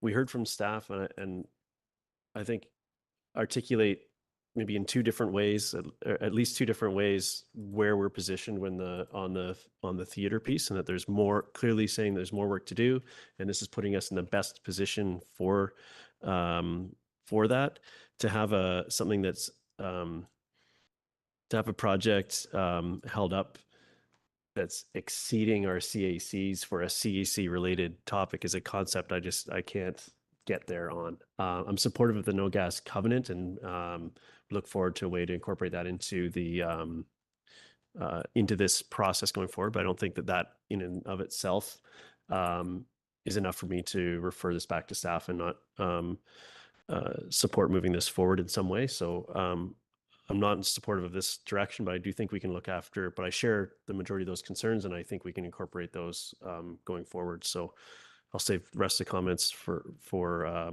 subsequent motion, as I'll call the question on this one. All in favor and opposed? So Councillor Anderson, Hamilton, Greenlaw, French, and Stoner, and Mayor Herford oppose. Motion fails. So I would like to, just before we get another motion on the floor, the no gas piece, I'll go back to staff. I'm curious, the rest of these, the conditions here have been clearly articulated, if not requested by the proponent. Like there's been a negotiation there. So has there been any discussion in the process about this? This caught me a bit off guard, and I'm thankful to my colleague for the catch. This feels something that we've grown accustomed to, has become common practice. So I mistakenly assumed that it was in there somewhere. So could you speak to this piece, and if it's how we should go about achieving that, given with what we're being asked to what we're being asked for with second reading here? Certainly, the proposal at first reading, which is why it wasn't brought up, it hasn't changed, is that there's a no gas covenant for all the residential uses, but they had not specified no gas for the commercial. And I believe it was a comment that was brought up, but there was no kind of motion directed for staff to change that. We have, given all the other elements we were trying to come back with council on, I believe that one got missed. So we can certainly go back and at least provide a response again for council at public hearing if that is interested. Yeah, thank you. Okay, I'll sit with that for a second. Councillor Hamilton. Yeah, this is perhaps a question of procedure. Can we have a motion for the staff recommendation with specific additional criteria like no gas covenant and other specific criteria that we may wish to apply to this motion? Or is that a refer back to staff because we have one little thing? I suppose that would likely has limits. So I think we need to sort of start down, go to unless you would like to speak to the generals of that. No gas covenant, the two things I've heard have been no gas covenant, and there was some discussion around some heights of a building, likely the parking. So may I suggest through the mayor, you could amend the motion and add another condition to public hearing to provide for staff to provide rationale on or provide clarity on the no gas covenant. And if you would like the applicant to propose no gas throughout the whole site, which I'm not sure again if that's viable or not, but you could also make the motion to say that specifically, or you can make the motion say that we have to revisit it and provide more comment back at public hearing. Okay. So we just, to get us started, and I'll move this. Oh, yeah, go ahead. Sorry, just going back through the plans one more time. The parking for the affordable building, where is that? Through the mayor, we have not specified an exact location. It's somewhere on Lot A. It could be in the parkade or could be in that open surface parking lot, likely in the parkade. So there's a good chance that with the affordable housing being built in phase 2, there'll be some time where there will be no parking for the affordable housing building. Through the mayor, they would have to provide interim parking design to support that. Okay, thank you for that. What I'll do is I'll move the staff recommendation with adding an additional piece around a no gas covenant that encompasses the site in its entirety. If there's a seconder. Seconded by Councillor Hamilton. I'll speak to this. I'll speak to this briefly, and then I'll go to you. And I'm assuming that there might be an amendment coming. So I'll be brief. I think this proposal it is large, and frankly, with projects of this size, to deal with them in their entirety. I know we always strive to look at things as holistically as possible. I found this one quite challenging because it is so big, and each piece, and likely if each building came forward by itself, it would take we could spend a whole meeting on it. Whether we should or not as a common practice is another matter, but I do appreciate the way that it was presented and the way that this has evolved. In general, I like to avoid going to public hearing with some unknowns, as we've had previously around, most recently there's an example around Tantalus Road, and others. I think with this, and just why there are so many moving pieces, and us being part of that equation, us being the municipality, I think it's justified, and given that the project is so big, and these outstanding items will take quite a sizable investment, I think signaling support of this direction through providing this reading is totally appropriate. And so that's why I've put this forward at this time. And the no gas piece, I feel, has become common practice for us, and I'd like to see that there. So I won't say much more than that. I'll go to Councillor Hamilton. Go ahead. I'd like to propose an amendment that the parking, sorry, I've got it written. Oh, and of course I've gone a different screen here, right? That the maximum height, so this is section 40 4A4, the maximum height of the parkade building 4 on lot A gets raised to one additional story, 13.5 meters, if I have staff's advice correct. Thank you. I'll speak to that if it's seconded. You seconding that, Councillor Greenland? Go ahead, Councillor Hamilton. Yeah, thanks. I am absolutely on board with the idea that the more parking creates more cars, creates more. But we also have to think a little bit differently about our parking. The notion of tying parking to a business or tying parking to a residence, that's the thing that generates wasteful parking. What we don't have a lot of in Squamish is decoupled parking. Parking that is available for either short stay rent, or like available that's not coupled to a resident or one specific business. And this is an opportunity. While when staff showed the height potentially blocking that view on the theater, I don't like that, but density costs height. And the idea that we can have a little bit more decoupled parking so that we can have residences that are denser, that are more compact, and still have this ability to have viable theaters. Because yes, I would absolutely love it if everybody takes the public transit to the theater. I don't think that's going to be a reality just yet. And we need these sort of flexible parking spaces so that we don't have to have expansive parking lots like we see in many of our shopping malls right now. So I think this increase in height in the parking is something I'm interested in, to reduce the expansive parking that we currently see. Thank you. So I have a question, a clarity here. Is this the motion as we have it? Is this compelling that to be constructed as part of meeting parking requirements, or is this allowing that to be constructed should the proponent wish to pursue that? I'm going to ask that of staff first, and I was going to clarify that we got to what the intent was of the mover. I'm just going to provide maybe clarification back. There's an amendment to the motion to add a no gas for the entire site. What Councillor Hamilton is proposing to amend would be the bylaw itself and the regulation.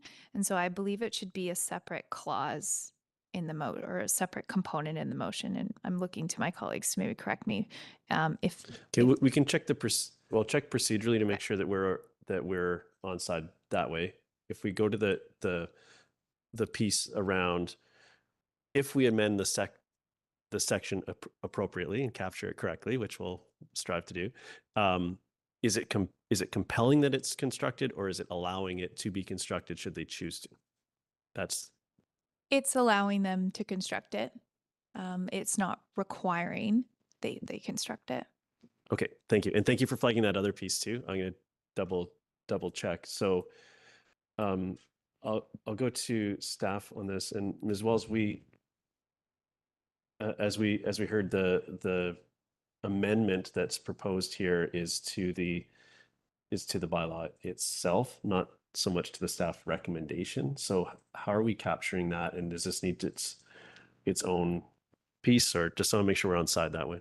So I would suggest, if you're wanting to amend the bylaw, which would need to be done at second reading prior to public hearing, that the recommendation be amended so that it reads District of Squamish zoning bylaw number be given second reading as amended to require that. Which I believe was what Councillor Hamilton's intent was. So I will leave it. Can you run us through that again, or or do you want to read out what you have and then we'll double check with the mover, and then we'll move on with the questions. So to be required that the maximum height of the parkade building 4 on lot A get raised to 1 additional story, 13.5 meters. Okay, thank you. Does that do the answers we received meet your expectations? Yes, thank you. Okay, thank you. Councillor Penningo. Yeah, a question to the mover through the mayor. And I take, this concept is intriguing, especially the decoupling part. And I guess I'm uncertain as to, my expectation was that this would come with a reduction in the general office or residential parking to actually complete the decoupling. Because right now it seems like we're allowing for more parking, but we're not allowing for the decoupling piece. And I'm just wondering if the mover can speak to that or explain that, why it seems that it's only half of the equation here being proposed. So we're allowing the decoupling piece. We're not forcing the decoupling piece. And I think that I think you can see some of my tendencies in parking is to reduce what we force, reduce our parking requirements. For example, reducing the minimum number of parking stalls required in a residential from 1 to 0, so that we have choices, so that developers have choices on what they provide, as opposed to us forcing them to provide something. And this is giving the developer the choice to provide decoupled parking. Thank you. And through the mayor, and again, I am intrigued by this idea, but I don't, unless I just have too much wax in my ears, I don't think I heard, which is quite possible for me, but I don't think I heard a change in the minimum. I just heard a change. And so again, is half of this another half to come, or what am I? Sorry, my reference to the minimum was in a comment I had made a few weeks ago regarding parking in our proposed R1 zoning. Parking is it's a multi-layered thing. We don't look at it. I don't look at it development by development. I look at a parking philosophy, and my parking philosophy is largely coming from Donald Shoup's High Cost of Free Parking, a wonderful 700-page read if you're really into parking zoning. And in that philosophy, it's extraordinarily important that you provide parking that is flexible, as opposed to tied just to commercial. I'm going to go around the room on this amendment. I feel like there's a deep philosophical discussion around parking, which is very valuable to have, but we need to focus on this particular piece right now. Are there any other speakers on the amendment? Councillor Stoner, do you want to? Others have their hands. Sorry, I was just going to come back this way because I feel like everybody on this side wanted to speak. So, do you want to start us? No, Councillor French. Thanks, Mayor. I will be supporting this amendment. And one of the things that's on my mind here, in addition to what we've already heard, is with a 325 seat theater, and there's a production that the whole town is buzzing about, and that theater is packed. We might need those extra parking spots to accommodate those theater goers. Go ahead. Thanks through the chair. My comments on this are just being pragmatic, I guess. It's just a way to maximize the asset, to my mind. And again, I feel like these spaces in future, if there was a decreased need for this parking, then we could just retrofit it to use it for something else. In my opinion, not necessarily housing, but like use the space for something else, in my opinion. Okay, thank you. Other comments, Councillor Stoner? Yeah, I am leaning towards supporting this because I generally agree with the philosophy. I do think it is potentially a half measure in terms of it doesn't actually achieve the effort to fully decouple parking. It does provide some more flexibility. My actual main hesitation is the impact that it has on the other two buildings on that site. In my comments more broadly about this motion, I think one of the biggest concerns that I have is the livability and the design standards that we're placing on the affordable housing units, which to me at this point feel like they're substantially different than the other residential buildings. And so while I appreciate we're meeting the CAC policy, I have some curiosity about the impacts that has on the back of the affordable housing building. So I will support this, but the amendment anyways, but I do have some more general comments about just the placement of the affordable housing building. Thank you. Thank you. On the amendment? Yep, go ahead. Yeah, I guess I'm leaning towards not supporting this, and I think I could get there if I saw the other half either here in a parking minimum removal, or sort of a little more certainty that that parking minimum reduction is going to come. We're certain that this enables, or very clear this enables that in future downtown developments, and that's the goal. I guess I'm not clear where the other half is coming. The other piece I heard a few of my colleagues mention, this will provide parking for the theater. The proponent hasn't requested this, and there's no requirement for the proponent to build that. And so I would suggest that if our intent is to make sure that parking is available for this bigger theater, we should make it a requirement as opposed to an option. And, again, at the moment we've got one piece of the thing and a bunch of giant buildings crowding each other. So I feel like there's a couple pieces missing to make this work, but I'm definitely not close to the idea. I think some of the philosophy is compelling, but I'm just not sure all the pieces are there yet. Thank you. Councillor Anderson? Thank you. I will be supporting this amendment. I think that any kind of a cultural facility like this, we need to keep in mind the young families and seniors coming from Brackendale to attend events and rehearsals and do activities here. This affects our parking demand. Now, I also agree with Councillor Greenlaw. I think we should be designing for repurposing, or to allow for repurposing. That's best done in wood, by the way, mass timber. So anyway, that's all my comments for now. We'll be supporting this amendment. Thank you. Mass timber may require an additional height variance for a parking garage, but I will, just being a little facetious at the end of a long day, I'll support the amendment, but I will say that I'm curious to see what the proponent does with this or doesn't do with this, whether this is an opportunity or just something that for them, perhaps it affects some site planning and they can move some of the parking requirements they have somewhere else into. I don't know quite where this goes. I'm not entirely, not very confident that this will get it over the line to actually see it constructed. With some now dated information that we had around parkade costs per spot in a report last term before everything doubled in value. It seems unlikely that we're gonna that this is gonna come to pass. But at the same time, I see allowing their ability to do that should that make sense for them. Makes sense for me on this site. So, and I appreciate staff coming prepared for this particular topic with some slides. I found they were quite helpful. So thank you both to the mover for giving us the heads up on that so that we can have that level of detail to inform our discussion. So with that, I'll call the question on the amendment specifically. All in favor and opposed? Councillor Pettingill opposes, motion carries.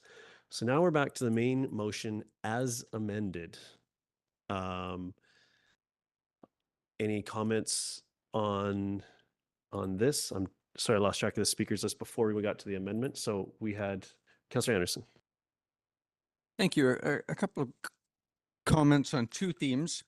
I'm going to read from the Arts, Cultural and Heritage Strategy, item tactic 6.4. The last council suggested we need to start this in 2027, so we postponed it. The District of Squamish role is to develop targets for securing, enhancing, and developing affordable and accessible arts, cultural, and heritage spaces. These targets will speak to community need and anticipated future growth and are eventually intended to form local government strategies, plans, land use, policy, investment, regulations, partnerships, including with developers like the one we're dealing with here, and advocacy. So in lieu of not having started that work, and we're not planning to, we are going to be doing ad hoc planning, and we better do a good job. And I'm convinced that our staff are attentive to doing a good job in this inevitably ad hoc planning of a cultural facility. I'm mostly important. I want to be confident in the dialogue between the user groups who will advise and the expertise that have been brought into it.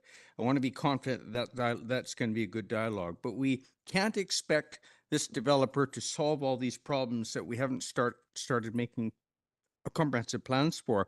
The second theme I'd like to speak to is that we've got a tall building here in a prominent site.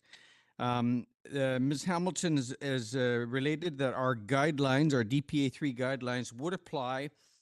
Well, you know, my pet peeve is these DPA 3 guidelines as they are today. Across the railroad tracks, we have the Jumar building. It flies the colors specified in our DPA 3 guidelines. I think we need to go above and beyond. At this location with such a prominent building and the functions that it will serve, I hope that we can allow our architects and our design dialogue to have the freedom to go above and beyond. It's not only landscaping, but other elements of good building design and setting expectations really high for this location. Thank you. Thank you so much. Councillor Greenlaw. Thanks to the chair. I've supported this project before, and I'll continue to support it. I do really appreciate some of the amenities that they're bringing to our community. I think the theater. Well, I really hope it'll be great. And also, I'm going to go with the man in the pink shirt on his comments on color. Okay, thank you, Councillor Stoner. Thank you. Through the chair, I will be supporting second reading. Appreciate my council colleague for bringing forward the addition of the no gas covenant across the entire lot. I think that is, we know that's feasible now and something that may have been missed at first reading, but I think is important moving forward. A few other things, as I mentioned in my previous comments, what would be helpful for me when this does come back at third reading is just a little bit more understanding of the proximity of the affordable housing building to the parkade, just so we can start to wrap our heads around what that looks like. I do have a bit of hesitation there that we are othering or siloing in some way the affordable housing component on this site, and that doesn't feel good. So I don't have a good solution to it right now. We need all the housing we can get. But there's an element there that I want to make sure that it is still of the standard that we would be expecting any other housing building to be. I do appreciate staff's efforts to negotiate and clarify what a sunset clause might look like on the LDA. I think lessons learned from previous longstanding multi-phase projects is that it's really necessary to make sure that as time evolves and these projects do end up taking time, both through the development application process as well as through the actual development and construction phases, that we need to make sure that our community's best interest is always at the forefront over time. And then finally, on my council colleagues' comments around the clarity on the theater, I do think that this is really important, and I agree that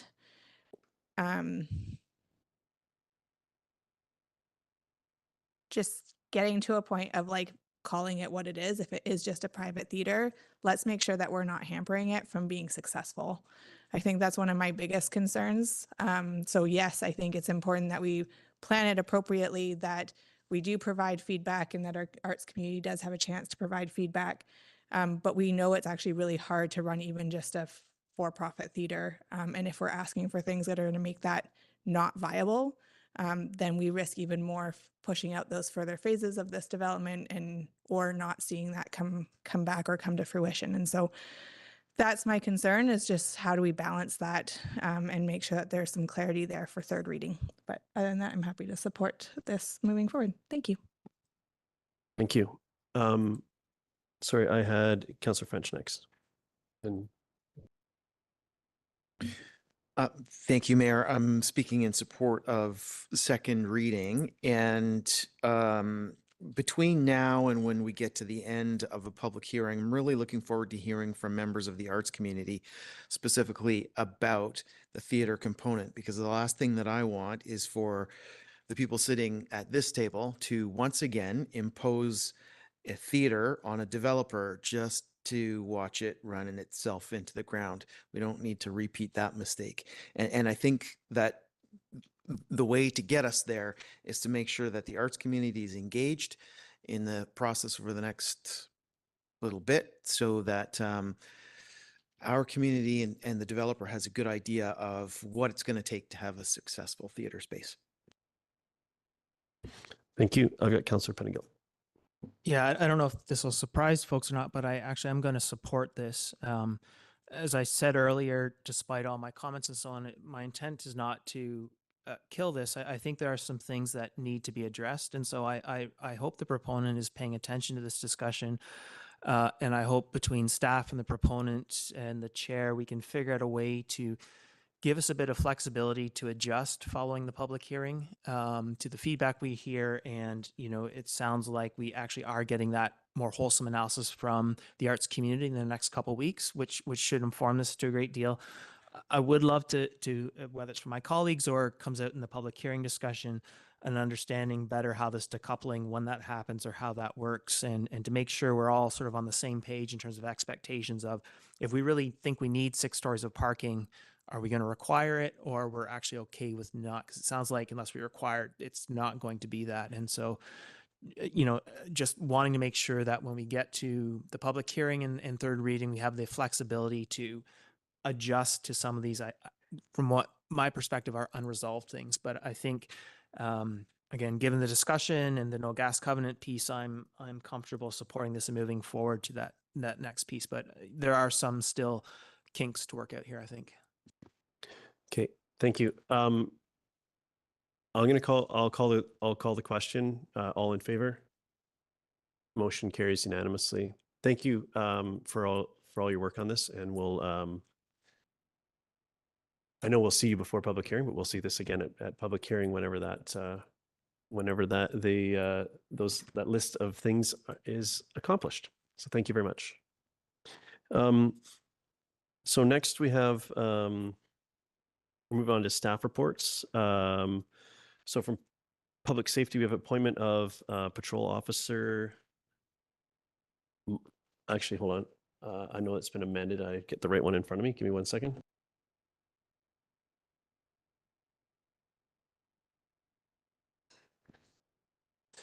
Okay. So, whoop, it just went dark. There we go.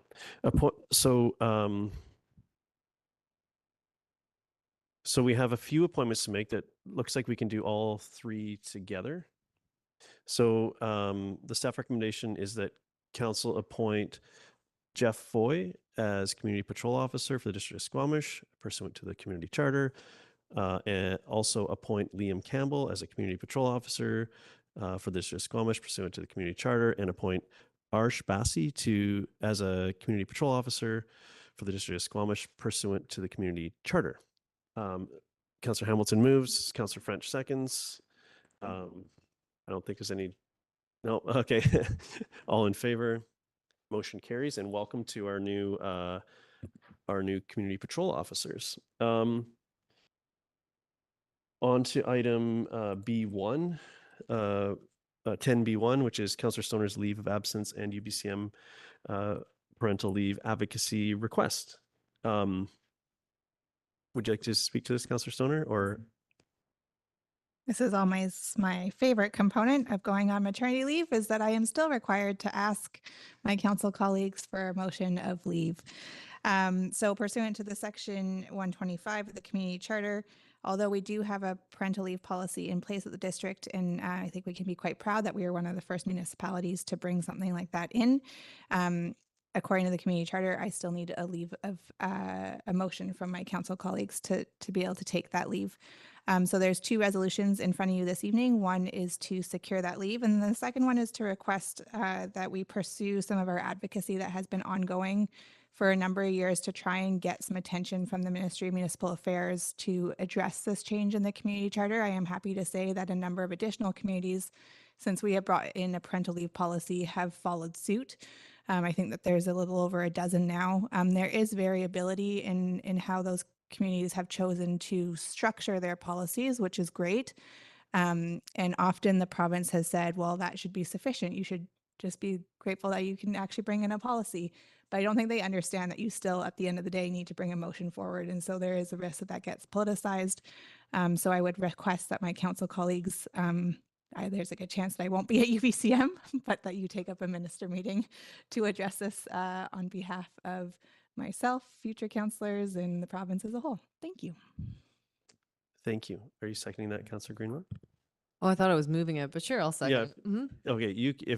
Councillor Greenlaw moves, I'd like to second. I'll take the seconding. I think it speaks volumes to our council that there's a lineup to second this motion. So Councillor Greenlaw, would you like to speak to this? Hell yes. That is a tough speech to follow. I'm happy to support this, and congratulations in advance for your new family member. I can't wait to meet them. And I am proud of the work that we've done to have a parental leave policy, but this piece doesn't need to happen.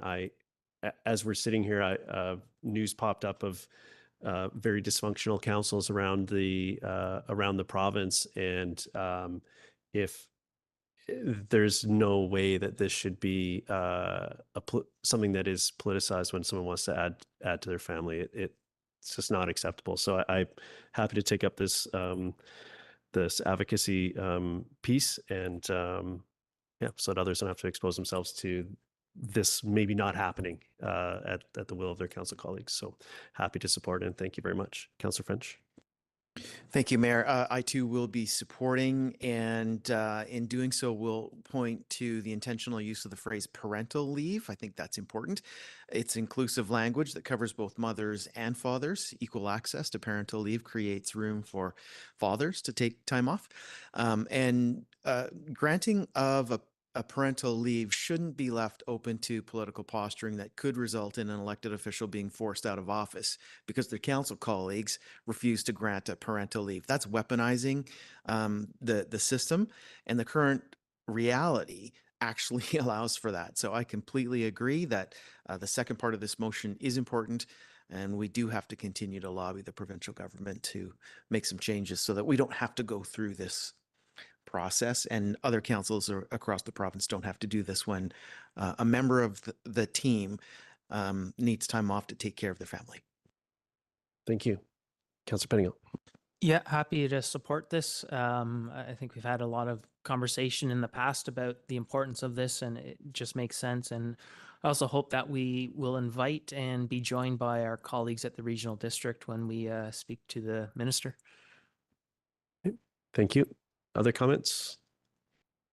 All right, with that, I'll call the question. All in favor? Any opposed? No, of course not. That was a hell yeah from council.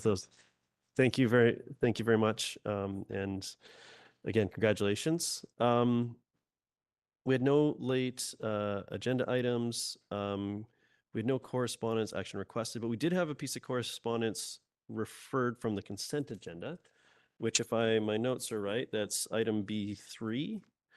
And it was Councillor Anderson. So over to you.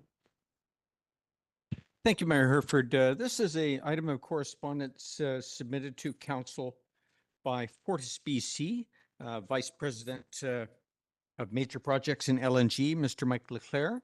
And my reason for highlighting or pulling out this item of correspondence is just that simply because there's lots of discussion in this letter, which I think is very clear and well laid out regarding Fortis's approach to addressing our housing concerns in the community.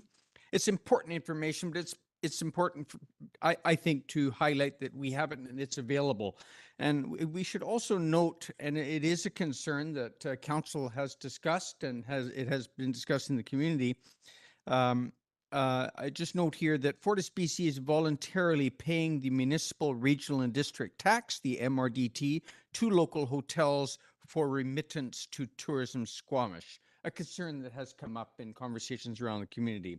But this then is information available to all now on a public record, and I think that that's important that we, with all of the confusion and conversations, that we point to these items of communication that are on the public record. Thank you. Councillor Penigo. Yeah, I wasn't going to speak to this, but since it was pulled, a couple things I wanted to highlight. We did hear a few times at the Woodfibre public hearing concerns about accountability of the sort of lead companies in regards to their subcontractors and so on. And in particular, complaints around Fortis in a particular incident, which was not addressed, unfortunately, in the letter. And as we are looking for assurance of accountability with some of the work camp proposals and so on, it's sort of disappointing not to see that addressed. I've raised with Fortis multiple times the I would call the misnomer of a community table, because the community is not invited to this table. And I think we've seen recently the fate of a proposal that actually hasn't had sufficient community engagement, as reiterated by our council many times in letters to the AO and so on. And when things, there isn't that connection and that engagement, you know, we end up in a situation where people's permits and so on don't get supported. And so I would really caution Fortis to think about community table, what that really means and what they need in terms of engagement and listening to the community if they want success in what they're asking for. And a few other things, but I'll leave it there for now. I think, yeah, those are maybe the highlights to highlight. Thank you. Yep. Thank you. Any other comments on this piece of correspondence? Seeing none, I'll move receipt. Second by Councillor French. All in favor? Motion carries. Thank you. We had no minutes referred, no business arising from the minutes, no committee minutes or reports. Any notice of motion, council? Seeing none, we have some council staff in-camera announcements appearing on our agenda. There was no unscheduled public attendance. Open question period. Is there anybody in our vast audience tonight that would like clarification related to any agenda items this evening? Question. If you could, let's. Okay, please start by stating your name and neighborhood, and then you can go ahead and ask a question. Spencer Fitchin, Garibaldi Highlands. When Councillor Hamilton and Councillor Greenlaw were talking about parking, Councillor Greenlaw in the aspect of parking potentially being turned into residential, decoupling of parking, which was discussed as well. Is there also a discussion going on about the separation physically, decoupling the parking from the dwelling units? There are many proposals coming up in the very near future where people will effectively call their cars and the car will self-drive to the unit. And when they come back at home, they will just get out and the car will go and park itself. Is this a thought that is going to be starting to be incorporated into planning in the future, along with the idea that parking, should it become less needed in the future, would parking be considered as a land bank to be converted to usable housing space? I love how you turned the comment into a question there for us, but I think without going into detail, I think that with all the work that's happening in regards to housing, parking is a key part of that. And as that things are evolving rapidly on that front, I expect that to encompass all manner of things, perhaps like you had mentioned there. So I'd say not specifically, but very likely that that these concepts will need to be grappled with as we go forward on the housing file. I'll look to Mr. Vilniska, see if he wants to add. This sort of falls into your wheelhouse. Do you want to add anything to that while we answering a very specific question / comment from the audience tonight?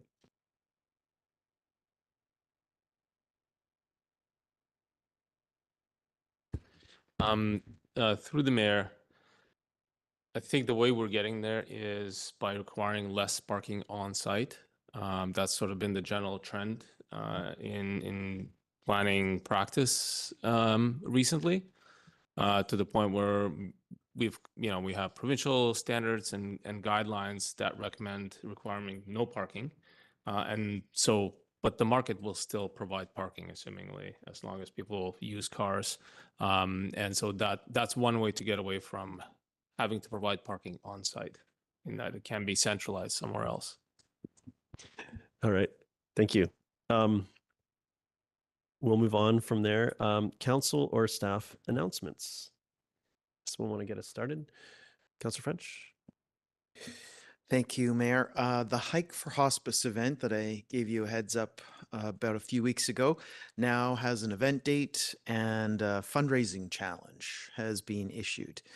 The elected bodies between Lions Bay and Pemberton have been challenged to create fundraising teams, or go it alone if you wish, to compete against each other. I emailed out details to each of you with links included that will take you to figure out how to create a fundraising team. There's a particular bit of enthusiasm that seems to be coming out of one councillor from Whistler and one regional district representative, both of which have basically said, game on. So Lions Bay has also been looped into this, Lions Bay council members. It's primarily an online fundraiser, but the event date is Saturday, May 25th at Junction Park. And it's really more just an event to say that there was an event. The idea is that if you wish to get out and hike on your own, you should certainly go ahead and do that. And this is all to benefit the hospice facility that exists at Squamish General Hospital. Now, I also wanted to share that Sunday was the Squamish Youth Triathlon. I had the honor of being the MC for that event, something that I've done for many years. Former Councillor Doug Race was on hand as one of the volunteers. He asked me to pass along a hello. The event features competitors as young as 2 years of age, up to 17 years, swimming, cycling, and running at Brendan Park. It started sunny and warm and then turned wet and bitterly cold. As I mentioned there, I was the finish line announcer, so I got to see every young competitor cross that finish line with proud parents, siblings, grandparents, friends, and strangers cheering them at the end of the race. Thank you. Okay, Councillor Stoner. My 2-year-old did not participate, but I heard it was a phenomenal event for my next door neighbors.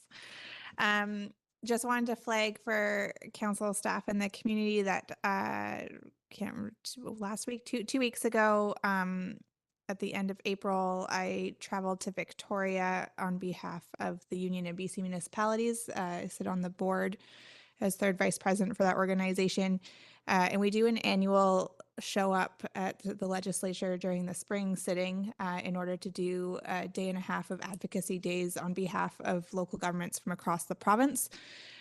We, as a group, the executive met with just over 30 MLAs in a day and a half, all with the same speaking notes on advancing some core priorities that emerge every year from our annual resolutions.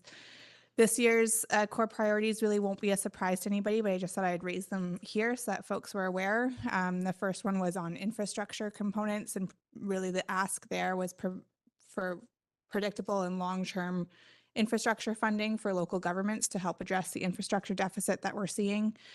The second component was a plea to the provincial government to help fill the housing gap. So we are doing what we can, and we are supportive generally of the various pieces of housing legislation that have come forward. But what we really need is the province to scale up provincial investment in affordable, supportive, and complex care. That is beyond the reach of local governments to be able to deliver, but it's something that we continue to see a huge need. As well as improving BC operations to minimize delays. There are countless examples from across this province where there are identified pieces of land that are zoned and ready to go, but BC Housing continues to be oversubscribed for all of their programming. So while we are trying to accelerate where we can, we're not seeing that being matched by the province. And then the third component was really around an effort to try and reduce first responder costs on the efforts of community safety. And so this is something that we have raised from the District of Squamish before in terms of ongoing use of firefighters, RCMP, for mental health, overdose, traffic, and or highway collisions. Our firefighters are typically the first ones on the scene. And that really does create a download of pressure on our local resources. And so that was a core priority for us as well. And so just wanted to raise that this evening so that folks are aware that that work continues at the provincial level. Thank you very much. Thank you. Other updates? Go ahead, Councillor Pettingill. Yeah, I assume the chair may speak to the Lower Mainland Local Government Association, so I won't speak to that one. And I'm pretty sure we met at the regional district since our last update. It's you know, Fifth Tuesday and all, it's hard to sort out, but just a couple things. All the area electoral areas got updates to their OCPs in relation to the new housing changes. They're not massive for the more rural areas, but this work is happening everywhere. We also had a housing forum for the regional district up in Whistler, and a few of us attended a presentation from our staff on the things going on in Squamish. And you know, as often when Squamish is part of the topic of discussion, you know, felt very proud to be from Squamish, and the things that our community and our staff are driving forward is really quite amazing. And it was good to be part of that larger group talking about how we're tackling the housing challenges across the whole regional district. And I guess just one other thing, it's a fair bit of discussion at the regional district still around wildfire response, in particular to some wildfires in Area A. And just the I guess I really appreciate of the DPA, the DPA around, I can't remember what it's called now, around some of the fire smarting and so on that we've done recently is important. But I just want to comment on the disconnect or misunderstanding I think some of the public has about the capacity at the moment of the local government to be the main responder. And I think as a province and as a whole area, we're trying to figure out how to manage this. And I would say there are definite gaps. I think probably bigger from my perspective in the regional district. But make sure you have insurance and make sure you have some plans and so on, because we're all sort of trying to adapt to the new reality, and there are some gaps. And so for better, for worse, local government doesn't yet have all the answers, and the province doesn't seem to either. So I think it's incumbent on all of us to be personally prepared to the degree we can, and just sort of some lessons I'm taking from some of the discussions I'm seeing at the regional district. Thank you. Yeah, thank you. Any other updates? Okay, I'll take us through this, and it has been a little while since we've had a regular meeting, which is when we do these updates. So I'm going to go all the way back in time to the 18th of April, where we had I attended, and I know many of my colleagues did as well, the Regional Affordable Housing Forum in Whistler, which was an initiative of the regional district, recognizing the regional implications of affordable housing. And it was great to get together and hear what all the communities are working on, and try to find ways that we can support each other's communities and entities as they go about their work. So lots of great conversation there, and I think that'll be a good piece, important piece for us going forward. On the 24th, one of my favorite events of the year, Youth Council held their Bears Den event, and second annual in the lovely Eagle Eye Theater, and we and for those that haven't had opportunity to attend one of these events, the Youth Council is essentially tasked with administering a grant program and distributing funds at their direction that support goals that they support it as the youth. So not just an advisory body, they're making the decision. So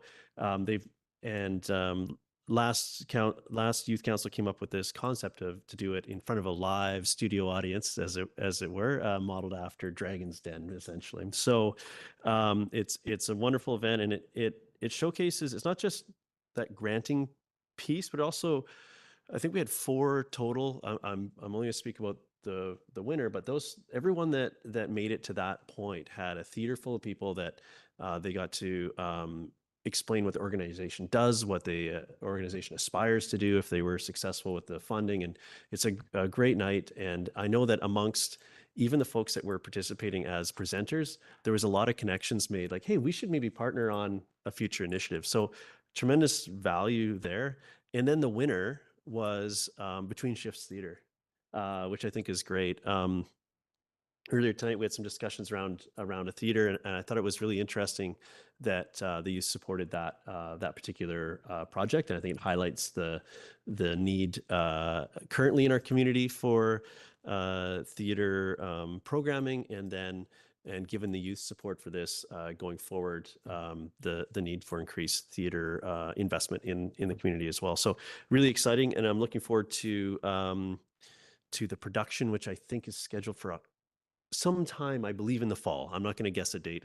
This isn't a seat where I get to generalize. So, so we'll leave it there. It was a great event, and just a huge thank you to everyone that applied, and of course to the Youth Council that's just doing such an incredible job.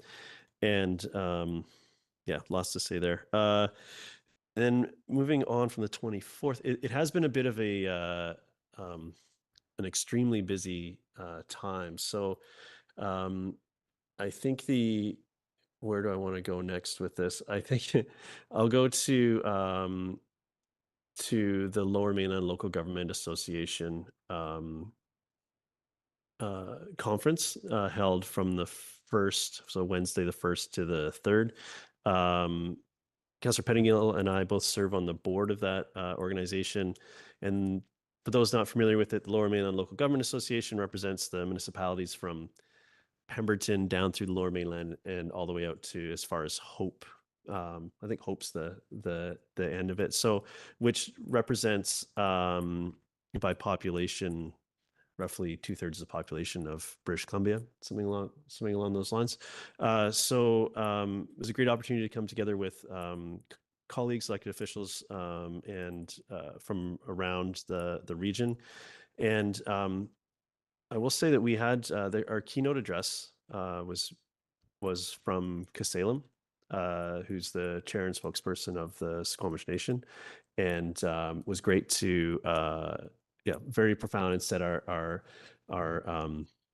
I won't attempt to give anyone the Coles notes of what the content was, but if you ever have opportunity to hear Kasalem speak, I would encourage you to take it. And it really set us on the about doing the rest of our work in a very in a good way.